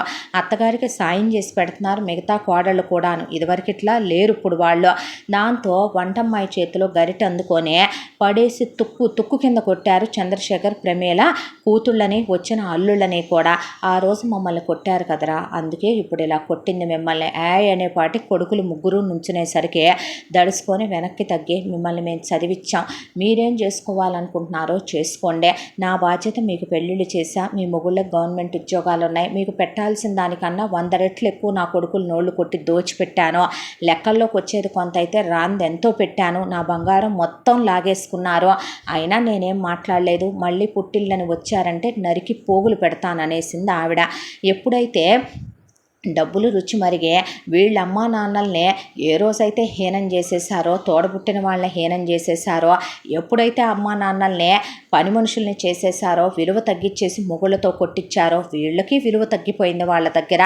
వీళ్ళు చదువుకొని ఉన్నారు కాబట్టి ఒకవైపున ఒకప్పుడు గౌతమితో ఎలా ప్రమీల చేయించేదో వీళ్ళు చూస్తూ ఊరుకునేవాళ్ళు, అలాగే ఈ రోజున వీళ్ళత్తామామలు వచ్చి వీళ్ళతో ఉండటం మొదలుపెట్టారు. వీళ్ళ మొగుళ్ళు వీళ్ళని పొద్దున ఉద్యోగాలకు పంపిస్తూ, ట్యూషన్ చెప్పిస్తూ, మిషన్లు కుట్టిస్తూ, వీళ్లతో పచ్చళ్ళు పికిల్స్ వ్యాపారాలు పెట్టించే 5 నిమిషాలు ఖాళీగా ఉండనివ్వకుండా నోరెత్తినా ఎదురు తిరిగినా పిల్లల్ని అడ్డం పెట్టి వీళ్ళకి విడాకులు కూడా ఇవ్వమని ఎఫ్ఐఆర్లు అంటగడతామని పడేసి చెత్తగా కొట్టేస్తూ, పెళ్లికి ముందు మీరు చాలామంది బాయ్ ఫ్రెండ్స్తో మీరు క్లోజ్గా ఉన్నారని, మీకు ఇంకా ఎక్స్ బాయ్ ఫ్రెండ్స్తో మీరు కాంటాక్టుల్లో ఉన్నారని మేమే చెప్పి వీధికి ఎక్కుతాం, రూపాయి ఎలిమనీ కూడా ఇవ్వమని వాళ్ళు అడ్డం తిరిగిపోవటంతో పుట్టింటి వాళ్ళంటూ ఉంటే ఆడపిల్లలు వాళ్ళతో మంచిగా ఉంటే కనీసం మేము ఉన్నాము అనే అమ్మో నాన్నో అన్నో ఎవరో ఒకళ్ళు వచ్చి మాట్లాడతారో, తమ పుట్టింటి వాళ్ళని తామే పలచన చేసుకొని అన్నల్ని హీనం చేసి అమ్మా నాన్నల్ని హీనం చేస్తే ఎవరొచ్చి మాట్లాడతారో, తమ పిల్లలు కూడా తమకు విలువ ఇవ్వటం మానేశారో, అత్తగారు హీనంగా అంటాం, ఆడపడుచులు అంటాం, తోడుకోడళ్ళు అంటాం, చుట్టాలతో అనిపించటం, మొగుళ్ళు వాళ్ళు ఇష్టం వచ్చినట్టు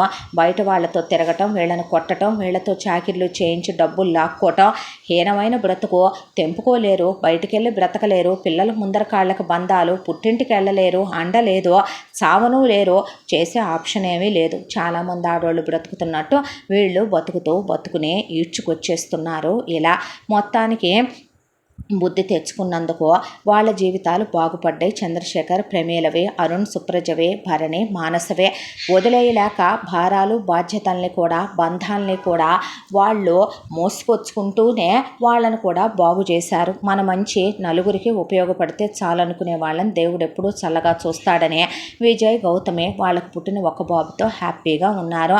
ఇంతటితో ఈ కథ పూర్తి. మళ్ళీ మరొక మంచి కథతో కలుసుకుందాం. తప్పకుండా మన ఛానల్ని లైక్ చేయండి, షేర్ చేయండి, సబ్స్క్రైబ్ చేయండి, బెల్ ఐకాన్ క్లిక్ చేసి ఆల్ అనే బటన్ని ప్రెస్ చేయడం మర్చిపోకండి.